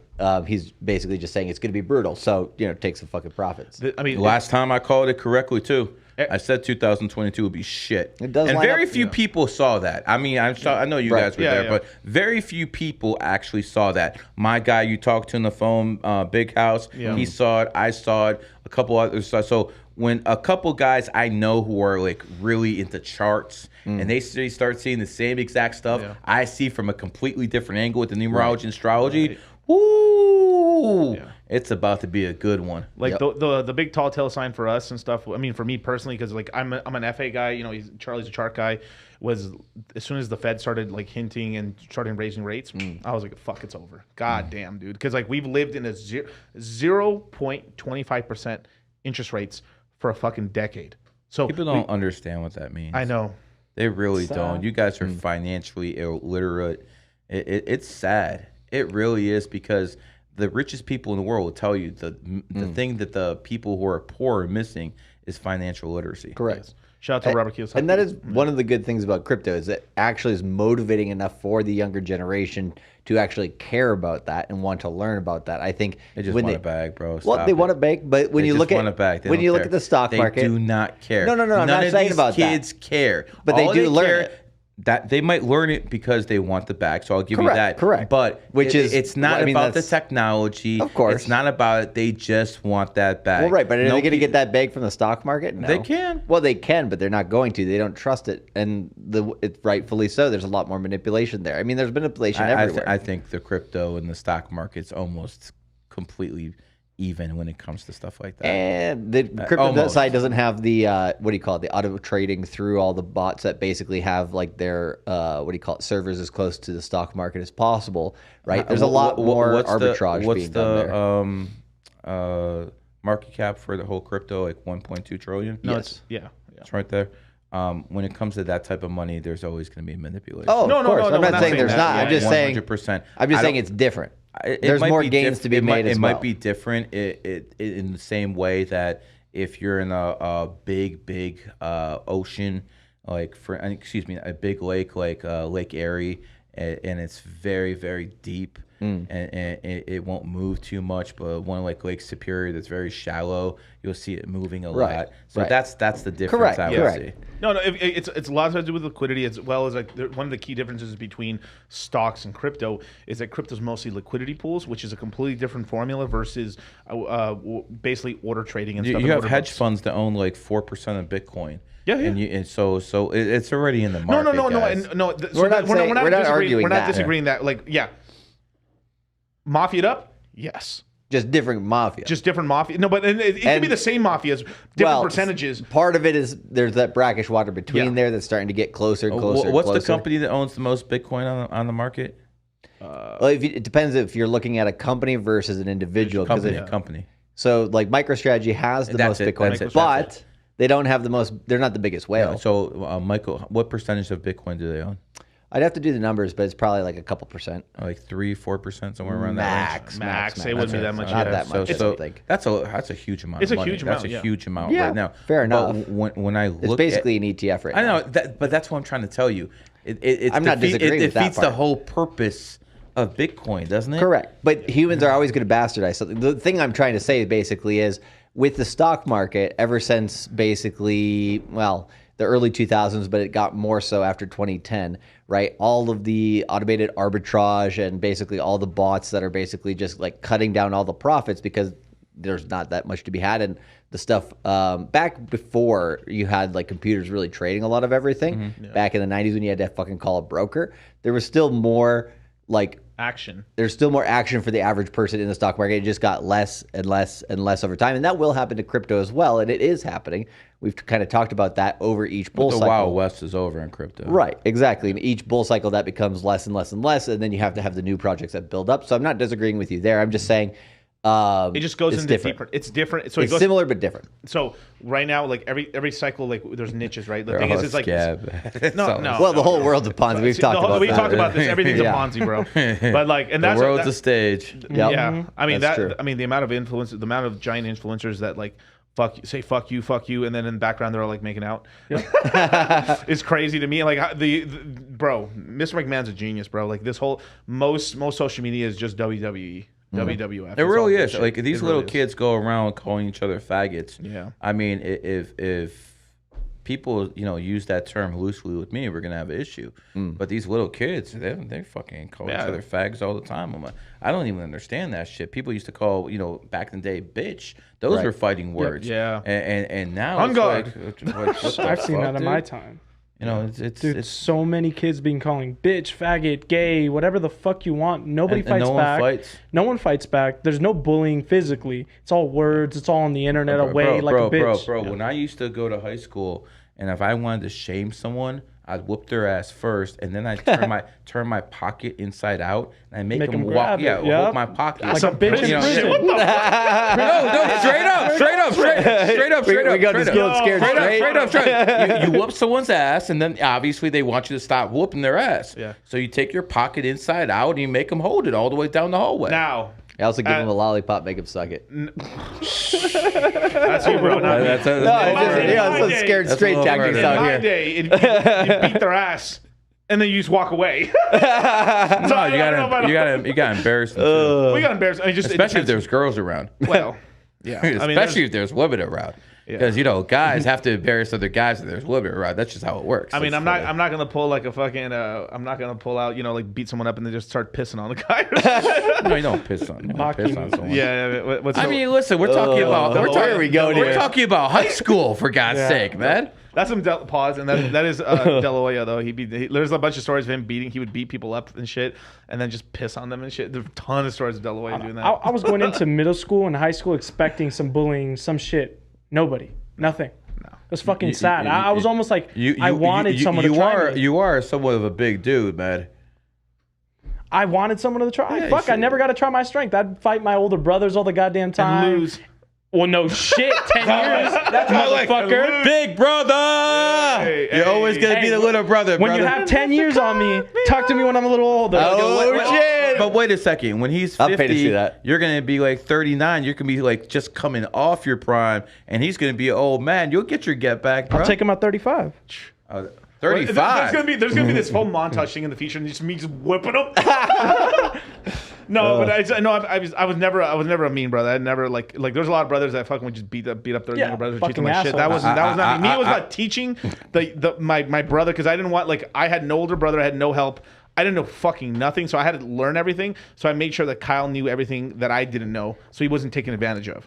That's fair. Because like I mean, literally, we're fucking immigrant kids where we speak Spanish and shit. I don't know anything. No one's teaching me anything. I'm getting taken advantage of in life and shit. So like, school of hard knocks. I had to learn everything, even from business, everything. It was just like this whole parade. It was this baptism through fire. My whole teenage years to like fucking like 25, just taking L's until eventually I put it together, and I was like, fuck this shit.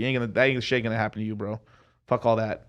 You take advantage of the people who deserve it, but like I'm not gonna have like my fucking family getting taken advantage anymore. That's fucking bullshit. You can take advantage of the government because the government will clearly lie to you. So Yeah. you can lie right back. Like, for instance, all these people who didn't want to take the vaccine, but they're like, oh, I can't get a fake vaccination card. Oh no, that I'm just such a good person. I can't lie. The government's lying to you. They're trying to kill you, but you can't take a fake vaccination card. You stupid motherfucker. Cheaps. And you went and got 4 boosters. Yep. Yeah. No So- boosters here. Now I want to get into one. GG3 members have people in Pfizer who didn't take the vaccine. Yeah. Okay? I have people, my organization in Pfizer who didn't take the vaccine. I won't ever say names. Right. But I'm just telling you, that's how far this is. That people in Pfizer won't take their own fucking poison. Bars. Now I want to talk. Now that we know the correct date of Pulse Chain, right? I want to get a real like a legit thing about this, because obviously it wasn't the 13th, it was the 12th, and I know that for a fact. So it's May 12th, 2023. Okay. What do you think? I know it's a little better now. But It's only chance is to make it feel like a family community. well, that's on. We got that in the bag. man. And if it does that, then it might work. But that's pretty much the only way. Oh, then we got it. Then I mean, that's what we do. I mean, that's what That's it is. the Hexagon community. The Hexagon Pulse community, community, bro. yeah. Like we got like where we got first generation. Shout out to Hexologist. He just had the she's like the first official like Hex baby. Oh, And so congrats, she yeah. just her third year old baby. So shout out to her. But this community is a family, and seriously, that's the way we built it and stuff. Like I was one of the first original YouTubers for Hex and stuff. I mean, it's a family. Even though we got some retarded hillbilly cousins. Got some pirates, you know. We got some pirates, like not bad pirates, but pirates. Well, to be determined, I guess. Call them what they are, white trash. We'll restart the cult again. We need to get everyone staking again, man, because everyone's fucking being a bitch. But like, I will say this though. So that's Pulse Chain. We've talked about Hex. Now, what do you think about this whole lawsuit stuff that's going down with Rich? And I know that like you said it earlier that it seemed to be kind of like SEC lost with XRP, so they're trying to save face. They lost with XRP. Let's go after the next possible guy. Right. And it just happened to be your boy. Do you think that Gensler is going to lose his job, or do you think he's going to stay in power? I can't see anyone in the Biden administration, staying for too long. That's good. Listen, Biden's very anti-crypto, and as I said on his show, Biden's a horse born 42. Warren Buffett's a horse born 1930. Patrick Bet-David's a horse born in 1978. And all these guys were very anti-crypto. Buffett has fucking talked shit about crypto over and over, and we're talking about a person who is one of the brightest financial minds in human history. Yeah. And he was off. He was off on this one, but he's still one of the brightest minds ever. But the reason he was off is because he is a horse, and Bitcoin, which started all, was a rat, horse, rat, or enemy signs. Patrick Bet-David, if he ever fucking runs for governor or senator, like I think he will, they're going to use those clips of him bad-mouthing crypto. They're going to use it against him because he was very against it. So I just talked about 3 people who are horses who are extremely anti-crypto. And again, the numerology and astrology always shows you why. Right. Now, Teresa's got one of the best comments ever. I also remember my first rug pull. What a great comment. But no, that is interesting. So obviously the birth year for all those things is really important. So what year? So Hex was 2019, right? What December year? 2nd. December 2nd. So what years? I mean, what Swine. sign? Swine. Haram. So No, it's born in the year of the pig, 2019. so what would be the enemy sign of a pig? Snake. So snakes are bad for 2000, Hex, basically. What was Sam Bankman-Fried again? He's a monkey, and 2022 was a tiger year. Okay. So he got his in his enemy year. So all right, so that's actually one that I've had the chat ask me a lot, and I've wanted to know myself as well, is about enemy years. So obviously enemy years could be like health bad, and it's like what is an enemy year? What's an enemy year? It could be health bad. It could be money bad. It could be a start of a breakup. It could be starting of you losing a big amount of your bag. So let me just give you some examples. Please. First enemy year is the rat and the horse. Okay. So Kobe, Shaq. Again, Kobe was born in the horse year. He died in the rat year, 2020. Right. So it gives you that enemy sign. OPEC was founded in a rat year. In 2014, oil took a dump. 2002, oil took a dump. 1990, oil took a dump. So again, enemy years. Right. Next one is ox and goat. We have a war right now between NATO, 1949, ox, and Russia, 1991, goat. So we have enemy signs there at work. Next one we have So I should be careful with NATO since I'm a goat. Of course. Probably not the best ways where you sell, crypto and stuff like that. But next enemy sign combination is the tiger and the monkey. For example, what's a good example? The Wolf of Wall Street was a tiger. Bernie Madoff was a tiger. Who brought them down? The monkey. Yeah. And the FBI was founded in the monkey year, so the monkey takes down the tiger. Next enemy sign combination. So I should not get anything around the FBI for myself. There you go. Yeah, they're my best friends. 2022 wasn't. Right, exactly. That's what I mean. I steer clear of that shit. So let me just finish up so please, people please, get it please. out. The next enemy combination is the rooster and the cat. Again, John Jones, a perfect example for this. He won the title in 2011, the cat year. He's born in 87, the cat year. He got stripped of the title in 2017, his enemy year, and he won it again in 2023. Right. Next enemy sign combination is the dragon and the dog. For instance, George W. Bush was born in 1946, the year of the dog. He came to power in 2000. A dragon year didn't work out so well. Right. You know, there's certain people out there who are dogs right now, probably not going to do so well next year in the year of the dragon. So that's how it works. The last enemy sign combination is the pig and the snake. Charlie Sheen decided to bang, Denise Richards. That was a pig. He's a snake. That marriage drove him so far and made him into a homosexual. So again, don't be sleeping with your enemy sign. Bad things happen. Right. Now, I think if I'm not mistaken, I think next year is Trump's enemy sign, right? Yes. So again, Trump is born in 1946, the year of the dog. So Right. again, I don't see a viable candidate for 2024 because I was there at the Trump inauguration in 2017. I was there backing him in 2015, 2016 before anyone did. I said he was going to do it on Michael Savage. You know, before these podcasts, I used to go on all these radios, Michael Savage, Glenn Beck. I did all of these guys. The only person I didn't do was Rush Limbaugh. Right. Oh my God, bro. I would be on the phone. Redial. I did that for fucking 5 fucking years to try to get to this dude. Nothing. I literally had 5 cell phones. I'll go like this dude, I got through to everybody. Everyone, Sean Hannity. I got through all of these guys. Alex Jones, every single one. And by the way, go on YouTube, Gary the Numbers Guy, Alex Jones. I make Alex Jones look a fool on his own damn show. So fuck you too, Jones. But anyone, yeah. Y'all beefing? Gary has no friends I out have here. no friends, brother. You guys are my friends. That's it. Listen. How long? right. No, here's what it comes down to, man. When I see people in certain positions, like for instance, one guy I respected was Kevin Samuels. Okay. I like Kevin Samuels. I wish he was alive, but the dumbass got vaccinated. Right. So he's not with us did he anymore. actually get Oh, that? yeah, he got vaccinated. Why do you think he died of a heart attack, man? Right. He got vaccinated. So, again, I wish I had better things to say about Kevin Samuels, too. I really don't. Some of the people... Hold on. Who do I like? Scaring me right now. No, I mean, I've heard you say good things about like Mark Cuban and people like that. Nah, fuck him. Hi, Mark. Oh my God. No, but I'll send him an email right now. He responded in 5 minutes. No, listen. In all honesty, Mark's done some good things for me. So I'm just kidding and everything. He's too much of a bitch to do a podcast with me.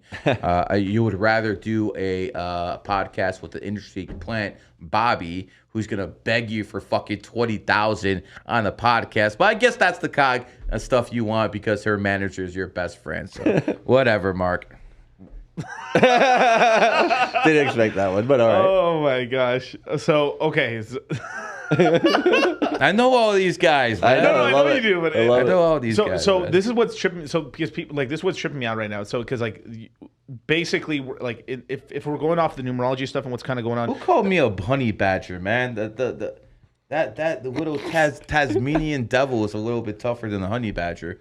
The Wolverine. Everybody calls Bitcoin the honey badger as well. It's just because it's the meme. You Yeah, you can't take it down. The thing has a good fight in it. Yeah, like the Wolverine is tougher, but most people know because it's a meme. The Wolverine will fuck a honey badger up. Yeah. Man. They're like 40% stronger. All these badgers bigger. are crazy, bro. Yeah. These badgers, bro. They go against lions. Fucking survive. They don't. The lions don't want to fuck with them. Yeah, exactly. They just I've actually get the fuck out the way. I've actually seen a lion go like this for about 30 minutes. Finally, let go, and then the honey badger goes after them. Right. This shit's nuts. Mighty Mouse. Actually. The honey badger reminds me of a woman who does Kegel exercises every day. Oh man. So I want. So this is more. This is more. That would have brought some people. Right. So this is more of a universe question here, right? So I've gotten I've listened to a lot of your shows. I've listened to a lot of stuff you said here and on Charlie's stuff. And like one thing I wanted to ask you is, it sort of seems like, do you think that we're in like it's since the numerology and the numbers, it's all encoded in the matrix, but do you actually think that we're in some sort of like program essentially, or is it just its natural thing? Like, what are we in something right now? We might. I think we're in the virtual reality. Mm. I don't think this is like real. I don't think that's real. The fact that I can take people's birthdays, and I've done it in front of you guys many times, and I can just read people like a book. Yep. That proves this is virtual reality because I should not be able to do that. Right. I should not be able to read someone's personality, what they're going through in life through someone's birthday, but I can. And the reason I can is because numerology and astrology are tools of the matrix, and that's why you have to study them. This is more important than anything in any Holy Bible, Quran, no matter what these imams or all these other guys tell you. This is the way because men lie, women lie, numbers never lie. So your preacher, your imam could be lying to you. They might be actually doing stuff without you actually knowing it. They might have great intentions, but guess what? Great intentions are the pathway to hell. Women are full of great intentions too. You want them running the world? I mean, I've said all women are trife. I've said this multiple times. It's true. It's the trife life. Yeah, trife life. Yeah, man. But so let's just get off that. Do you believe in aliens at all, or do you think it's bullshit, or do you think it's all manipulated? Because we talked about time traveling. I think it's possible there might be third, fourth dimensional beings that make those shifts and stuff like that. I know not aliens, but like entities and spirits, stuff like that is real. But are reptilians real? Are greys real? Are Pleiadians real? Can pigs fly? I don't know, man. And the people who want to talk about the Anunnaki and stuff like that, listen, there's plenty of good stories. I know this. I know the Rothschilds and the people at the very top, they know they're smart people too. There's smart people like Sevens out there. They're going to look deeper. You got to give them something else to think about. Right. So, flat earth, all this other stuff. There's a lot of stuff out there. Right. But at the end of the day, if you got vaccinated, I don't give a fuck what you think because it doesn't matter. You're a moron. So I want to give people a little advice in terms of this, right? Let's just say, right, one of the best things, there's two things you can do for yourself, right? Is invest in education and invest in yourself, right? Which kind of leads into its own thing, right? So obviously, I really believe if you can, I know owning a business isn't for everybody, but working isn't for anybody. Well, yeah, I mean, some people just they work better in a team versus like for their own sort of stuff, right? But let's just say a person wants to start a business. Like, what advice would you give someone? Like let's say my brother, he wanted to start a business. Like, what advice would you give somebody like starting off? He wants to start into something. Would you tell him to get into a certain niche? Would you tell him you need to get some experience first? Like, do you go after your passion? Like, what would you give a young guy? That's a good question. I'm a little bit different because I turn my passion to my job, and most people are not going to be able to do that, at least in the very beginning. My advice to you and all young people is get your fucking bag and then do whatever your passion tells you to do. There we go. Get your bag and then be happy. Don't go to college and, get some liberal arts major where no one actually buys or interested in stuff like that. Find yourself a hustler who's doing it legally and see how it's done, man. You just got to be around hustlers. You got to be around people who are fucking hungry. Yeah, if you're around people who are hungry, then you'll find a way to make some money, man. Especially in a bull market economy. Yeah. And the thing is, you kids, you definitely are a kid. You don't know what it's like not to have internet money. Nope. And that shit's gonna get cut off one day. And it's gonna go back to working with your hands and stuff like that. I ain't afraid of that, man. Yeah, I started working with my hands. I made sure this guy was in the gutter working and stuff, and literally in the trenches. Yeah, literally. Yep. So again, men don't really do that type of work anymore. Women don't clean the house anymore. It's one of those, Twilight Zone type of things. How do you recover from this? So when you say that, like, do you think there's gonna be like a EMP wave or something to turn it all off, or like you think it's like the Rothschilds and this turning it off? And no, I think there would be an EMP pulse to start knocking a whole bunch of stuff out. That will probably happen in the next 15 years. After that, you expect Project Bloombeam to hit. All those. Look, it's Jesus again with this. Listen, guys. I have said this many times. If I was, in the 1700s, I'd be burned at the stake for being a heretic. If I was, around the Ottoman Empire, they'd kill me too back then. But we live in different times now. Right. And because we live in different times, people can be educated. Right. And education's a choice. Yeah. I mean, goddamn. It's a Anything mindset. you want, it's right here. Education YouTube, man. is a choice.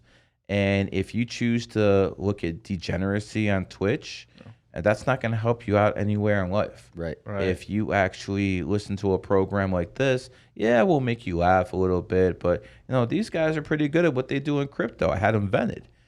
So they know what they're talking about. I'm not saying they're the best guys in the world, but they definitely know what the fuck they're talking about. Hey. They definitely know what they're talking about. So again, it helps if people can actually get something out of something. And there's so much out there, so much content. But the fact of the matter is people want to be entertained and not educated. Yep. That is one of the biggest problems. They want to be entertained now. Yeah. Why do you think a clown like Aiden Ross has a following? This guy should be living out of a trash can, but he has a fucking following. Okay, I mean, hell, he joined Tristan Tate eating out of a trash can. So it is what it is. Really? What are you talking about? What didn't have this? Tristan Tate and used to when he was broke, he used to go to KFC. And used to take the chicken out of the trash can and fucking eat it. I didn't know that. Wow. Yeah, that's why I went up to KFC on Tristan's birthday, and I was like, "Well, can I have the Tristan special?" They pointed me straight to the trash can. What? Well, I don't know if I'm with you on all that jazz, bro. But okay. Gotta take shots at everybody, brother. Yeah, well, I'm an equal opportunist, man. If I was really attacking one person, people are like, what the fuck? Yeah. I got the equal opportunity. I like Tristan. Man, Who gave this guy a mic? Oh yeah, we did. Don't worry, man. He was We're in my joking. DMs way before you guys getting numerology readings whatever. from me, way before anyone else, man. Cool. Well, No, I put those DMs out there for people to see. Oh, really? Yeah. Okay. Yeah, that I've actually I don't bullshit. That's the thing. I love I it. don't bullshit. I might tell good stories, but they're all real. And well, I gotta say R.I.P. Harambe. But so there is someone in the chat that had a really interesting question. Like I've never actually heard this question before, but it's a really interesting question.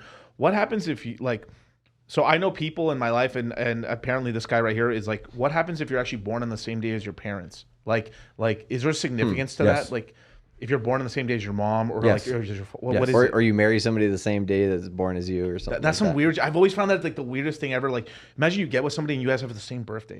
Like, really I'm weird. not really worried about getting someone with the same birthday, but when you have people in the same family Yeah. who are born on the same day, they have a past life connection. Really? So see, if you have a family members and the sister and the brother are born on the 4th, everyone's born on the 4th. Well, maybe in the last lifetime they were your mother and you were their sister and things like that. So yeah, it's basically past life connection. We're both born on the 9th. Yeah, we're both born on the 9th, literally. And we laugh the same. Well, you might have been the big brother in the last lifetime. Yeah, motherfucker. Wait till the next life. And maybe you were two in a casserole. Maybe you were whooping his ass in the last lifetime, and now he's just getting some get back. Hey, his redemption arc. I've been very nice to you, bro. Hey, I still shoulder check my little brother. Yeah. Now I'm 45 years old. I still shoulder check his ass. I think we saw it. Yeah. Yeah, you saw me doing it. Again, I'm like, get out of it. But so okay. The little brother always has to know he's the little brother. No offense, brother. It is what it is. You know what I'm saying? When They you also have tend to be kids, more you successful. understand. Yeah, of course. So that is another thing too. So I'll get into birth order stuff. That's fucking crazy stuff too. But so what is it? So okay, what is it so is it significant? Like it doesn't matter. Like if it's anyone in the family, they're born in is it more significant if they're literally born on the same month and same day versus the same day? Day. The day is the most important, not the month. Same day. Well, there's 30 days in the month on the average month, and there's 12. So I literally it's know much somebody more significant from a mathematical standpoint. Right. So I literally know somebody in my life that's their mom. They have the same birthday as their mom. Mm-hmm. Day and month. In terms of that, What's the birthday? what's it? Fucking May 12th. May 12th. Yeah. They look young, don't they? Yeah. Yeah. Yeah. Yeah. I bet they do. I bet they do. I love the creeper voice, man. I bet they do. That's so cool, dude. So it took some work on that one. But is there a difference? So that's a female version. But is there a difference if you're with the father version in terms of like it's a son, same day, and everything as the same thing? Doesn't matter. Same. Okay. Okay. It's all past life stuff. Got you, man. And it is trippy being so you say 33 life paths is kind of like, you've lived all these multiple lives. Yeah, we're the pinnacle, brother. Hey, but I'm sorry, I'm playing myself up, but it's just like Muhammad Ali. If you're the best, you gotta let people know it. So who's the first? Is it the first day? Like people who are like a one life path? I'm not going into that. Oh no, is that weird? Is like Not going into that. okay. But is there actually a beginning? Yes. Yes. Okay. There you go. Gatekeeping again. No, but I didn't even know that was even the taboo. And proud of it. Okay. I love gatekeeping because no matter what, people's too stupid to figure this shit out, man. So it doesn't matter. I mean, listen, all jokes aside. Yeah. The top numerologists in the world 20 years ago, no less than people who follow me on Twitter now. So I've improved that game so much. Who cares if I gatekeep? I released more free, valuable, original information than everyone else in my field has combined in the past 3 decades. So again, people didn't even know the price stuff at 8s before I came around. Everyone knew the 8 was the number of money. Right. But no one, even Walmart, go to Walmart now. Everything is an 8-8 now. Where the fuck do you think they got that? Hello. And they call Andrew Tate the most influential man. Walmart's doing what I'm telling them to do. That's hilarious. So I gotta ask one more question. If this is for my boy right here. He said his parents were born on the same day, same month, same year. That's pretty crazy. I mean, I'm trying to say something smart, but I just gotta, so we'll get that He's one like, side. "You're fucked, but bro, I'm sorry." No, there's nothing wrong with that. Yeah. They definitely have a very strong soulmate. Connection. A buddy of from the mine's past parents, life. same thing. I don't want to say the name, but you know who I'm talking about. Yeah, that is always trippy and stuff. But yeah, man. So I don't know, Charlie, if you wanted to ask anything about the crypto side and stuff. I mean, on my stream today, we asked quite a lot. We went through a lot of the characters in the crypto space, so I'm good on that. I guess, let me think here. I wonder if there's something like random we can ask, like like something brand new in crypto, because we talked about Pulse Chain, right? Yeah, we talked about Pulse Chain. We talked about XRP. We've talked about this. No, we haven't. We talked about those idiots a little bit more. Oh, okay. Just kidding. But it is so. We've talked about like a bit of technology. We've talked about. I guess we still haven't gone past like all the way through your life and stuff. So we've gone to like 2015 so far, right?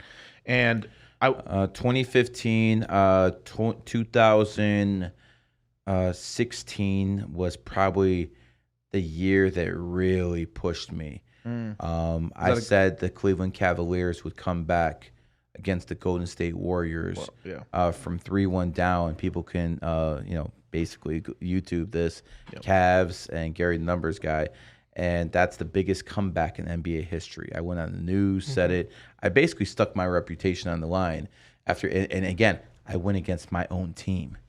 I went against the Warriors. Do you know how much heat I took from the people when the people at the Warriors knew I went against them? You don't think I was getting texts? I was getting phone calls. We're up 3-1. It's over. You fucked up. You could have been such a big star, and you went against us. What happened? What fucking happened? Right. They did get their title before that. Anyways, right? It is what it is. But the fact of the matter is, I called that. That's when I made some real money for the first time gambling.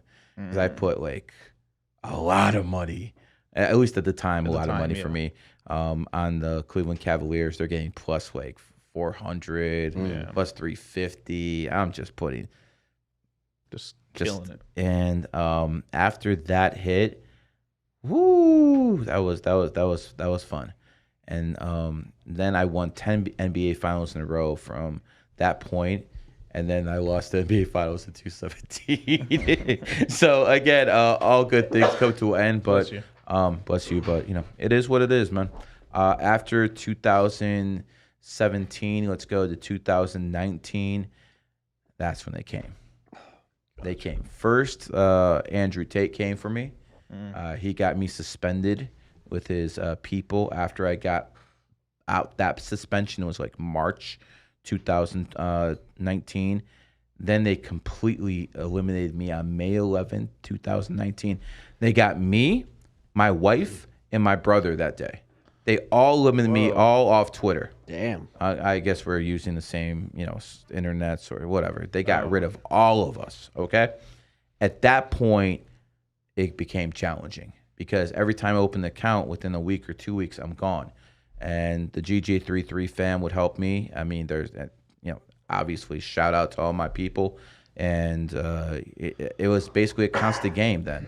I opened up a website called Find GG33. Every time I got suspended, people would know to go to that website. They'll find my new account. That's smart. But it basically, I found ways around it. But it happened until about 2019. Then at the very end, PayPal shut me down. Kept like a fucking $1 million of mine for undercover for like what was it, for about 6 months, something like that. And I outsmarted their ass. So they're like, oh, you think you're holding my money for 6 months? Now, fuck you. So I had all my big ticket people. I sent them all refunds, and they just gave it to me somewhere else. So I got around PayPal too. Yeah. Fuck you, fucking terrorist organization. Fuck you. I really don't like those people, man. PayPal, fuck them. That's a criminal enterprise right there. No, they don't answer to anybody. They steal money, bro. They do whatever the fuck they want. So fuck PayPal. After 2020, it was still tough because I'm getting suspended over and over. Yeah. And at this point, I found out who my friends were. Because, when I'm hot, 2018, 2000, everyone's jumping on the boat. I've literally built people's accounts. Right? And then when I get suspended, some people whose accounts I built up, all of a sudden, well, we got to distance ourselves. Because the people's accounts I built up are distancing themselves. Now, I'm not saying all of them, right? But there was a percentage. So now that I'm as hot as I've ever been, I completely dominate IG. I mean, I'm getting way more views than Valuetainment and Fresh and Fit combined on IG. I'll put that out there too. with about 5% of the budget, I'll put that out there too. Damn. When it comes down to it, this is all happening now. All of a sudden, these people want to get in my good graces again, and hell, let me use your contacts. No, motherfucker, you ain't using shit. So again, it's not like you betrayed me, but you didn't show any loyalty either. So bye bye. All the people who betrayed me, I've eliminated their IG accounts already, so it's like whatever. So how have you dealt? Because I know you built an organization and stuff, and I know you use NDAs and stuff. But like, how have you dealt with that? And like, I know you're like, because I know we talked a little bit about this in private and stuff, but like, I'm not gonna say everything we said, but like in terms of, I know portion of betrayal is because of women, and the other portion is because of just basically like. The shadow banning that happens. Yeah, well, I mean, how do you deal with that shit? Because it's like that's what happens to every organization or every kind of group. Is like you get big or you get clout, you get rich. Here's the thing. I try to instill values, morality in my people. By example, I've been married for almost 20 years to the same woman. You guys been around me. Am I fucking going to the clubs or anything like that? No. I'm fucking doing this and fucking trying to make money, man. So again, I try to lead by example. Yep. But men are weak to the flesh. Yeah. Right. And to me, if I see a beautiful woman, I'm tougher on her. Oh, you think you're gonna get something out of me, bitch, because you look good? Oh, no. I'm gonna be tougher on you because I know how other men are. And listen, I get constant, DM pictures of naked women talking about what is the scholarship worth to you. I've sent that. I usually let my wife see them. My wife judges them. Oh, that's not bad. We make it a game. It happens quite often. Yeah. And they always get naked. But here's the thing, it's never worked on me. Right. It doesn't work on me. So then they start going for softer targets. And I have at least 2,500 men in my group. Yeah. My very inner circle. That's obviously a lot less, But men are weak to the flesh, and I'm gonna say something to you guys. If you're with a guy and he's your boy and stuff like that, and he's been with your boy for a while, and he gets a woman, all of a sudden he flips on you, cut off, because that's beta. Yep. Okay, you do not want men who flip up on you. Here's another thing. I mean, we talked about this yesterday. I hope you guys don't mind me putting out there. Poor people are the ones usually, betraying people, Right? Because they need that bag. Usually, and again, I'm not saying anything is wrong with people if they're broke, because I was there. Believe me, I was there. Okay, I'm not saying anything wrong with that. But when you're broke, you're more desperate, and you're more likely to do fucked up shit to get that bag. Right. Once you actually have $1 million, because remember I asked you yesterday, are you a millionaire? You're a millionaire. I want to know why, because you're less likely to betray. Right. If you have a bag, you're not going to fucking try to get someone for 20, 30 racks. Right. You know what I'm saying? So again, my upper echelon, to get at the very top of my group, it doesn't only cost like 22 racks. You also have to show me that you have 100K in assets. Right. Or I'm not letting you in. I will deny you entry. I won't need, because I don't have fuck you money, but I got a little, this one. Yeah, a little bit. So again, I don't need anyone's shit. You can say fuck you've been around me long enough. I don't need anyone's shit. I don't give a fuck.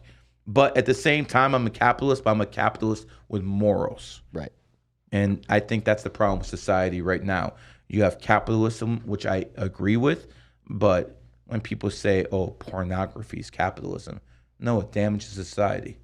It absolutely damages society to the point where we can't be like, oh, this is capitalism. Right. No, there's a lot of evils that come with it, and we need to eliminate those evils. I don't understand why these fucking OnlyFans hoes are not getting suspended left and right. Brother, I'm getting upset now. Because every day I fucking wake up on Twitter, I got 10, 20 OnlyFans hoes trying to fucking spam my account. Yeah, it's bullshit, because they're fucking Musk, females. what the fuck?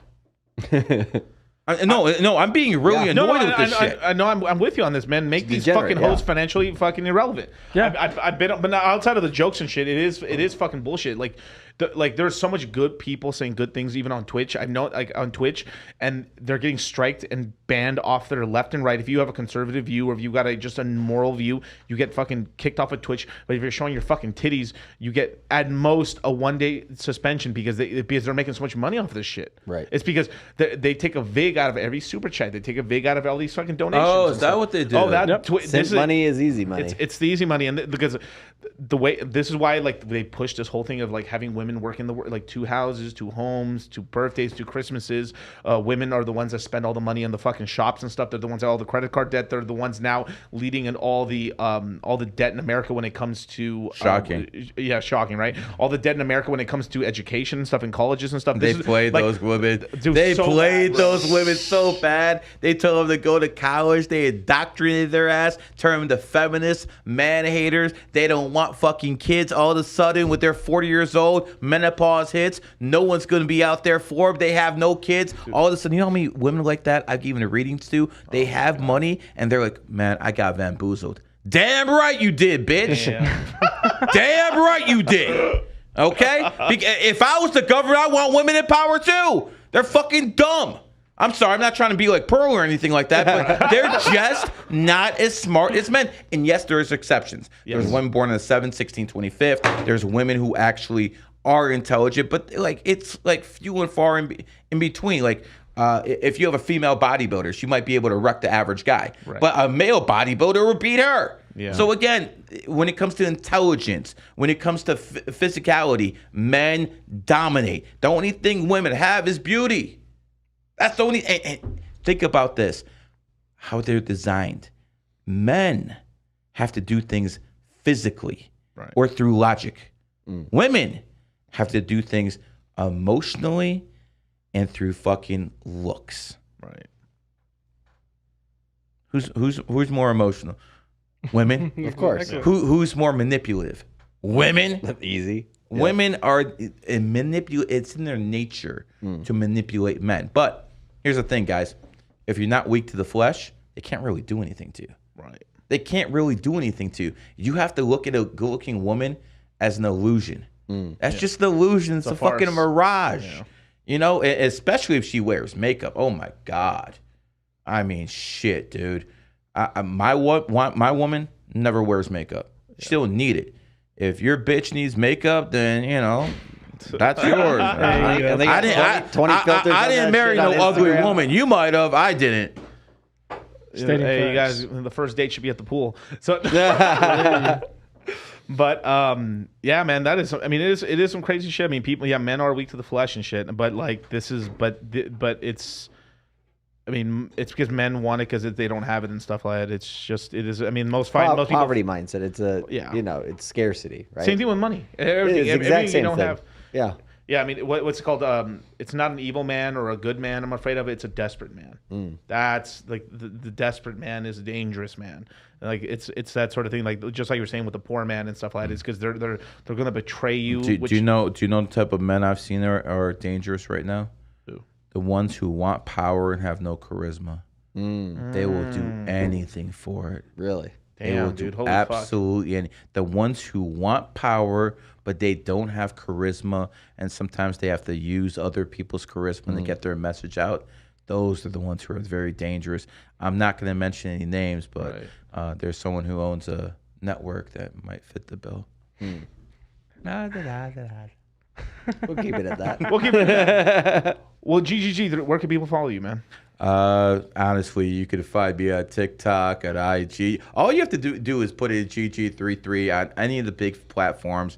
You'll find me. But if you want to see me personally, because I don't really run all my platforms, right? People are doing that grunt work for me. I'm just running my mouth on Twitter. And I want people to know something, man. My Twitter account is not for you people. My Twitter account is to entertain myself. So again, when I say things that it'd be like, yo, why would a guy who's trying to make money say that? I don't care to a point, man. Right. I'm gonna do what I want. Like for instance, I'm over here attacking everybody. I don't care. I don't need to be platformed by homosexuals. Okay, I don't care, man. I really don't. I had like about 640 million views in 8 months. Who the fuck is touching that besides A-listers who are being fucking propped up by the government and Hollywood? No one's touching that. So again, I don't need anybody. I'm getting this done all by myself and some allies I have. Like these guys are solid individuals. I like these guys. If I didn't do them, I wouldn't do podcast after podcast with these guys. Right. These guys are solid. And my GG33 people, I recommend that you look up to them when it comes to crypto and stuff like that. I talk about it, but these are people you can actually work with. At the end of the day, it's very disappointing what I've seen in this so-called influencer space. Right. These people are mostly degenerates. They got sexual deviance, all sorts of stuff, and these are not people I want to be really associated with. The thing with me is I'm gonna make it no matter what. Right. My shit is gonna keep going like this because numerology is gonna keep getting more and more and more press. All these other people might be a fad. I'm just gonna keep going up. So why do I have to compromise anything? I don't have to compromise any values whatsoever. And that's the most important thing. It's not about fucking just making it. It's about making it your way. Right. Like Frank Sinatra said, my way. Should have added bitch at the end, but I'll quote that myself. Well, with that, man, remember, hey, Crypto Mindset's coming up September 8th, baby. It is. Don't forget, man, you want to learn? This is the fucking premier course in the world to get you into crypto. And not even just that, just expand your knowledge and stuff. This is taught by 33. And I think what your life path 7, right? 7, yeah. 7. The two smartest numbers. There we go. go. That's what I teach in my courses. I'll also say that you guys will have a hand in my GG33 Academy starting next month as well. You'll be one of the people, and some of the people in there who are actually giving advice to people. So I do want to thank you for that. Let the collaboration go forward. And again, enough people, good people, put their minds to something, it should work out. Hey, well, I appreciate it, man. So, hey, man, we'll see you guys here on Thursday at 8 p.m. Pacific Standard Time. I'll be doing an AMA / maybe an interview. I'm waiting on someone to hit me back up and stuff for the Pulsion community. But if not, we're going to do an AMA. But until then, man, we'll catch you later, man. Peace.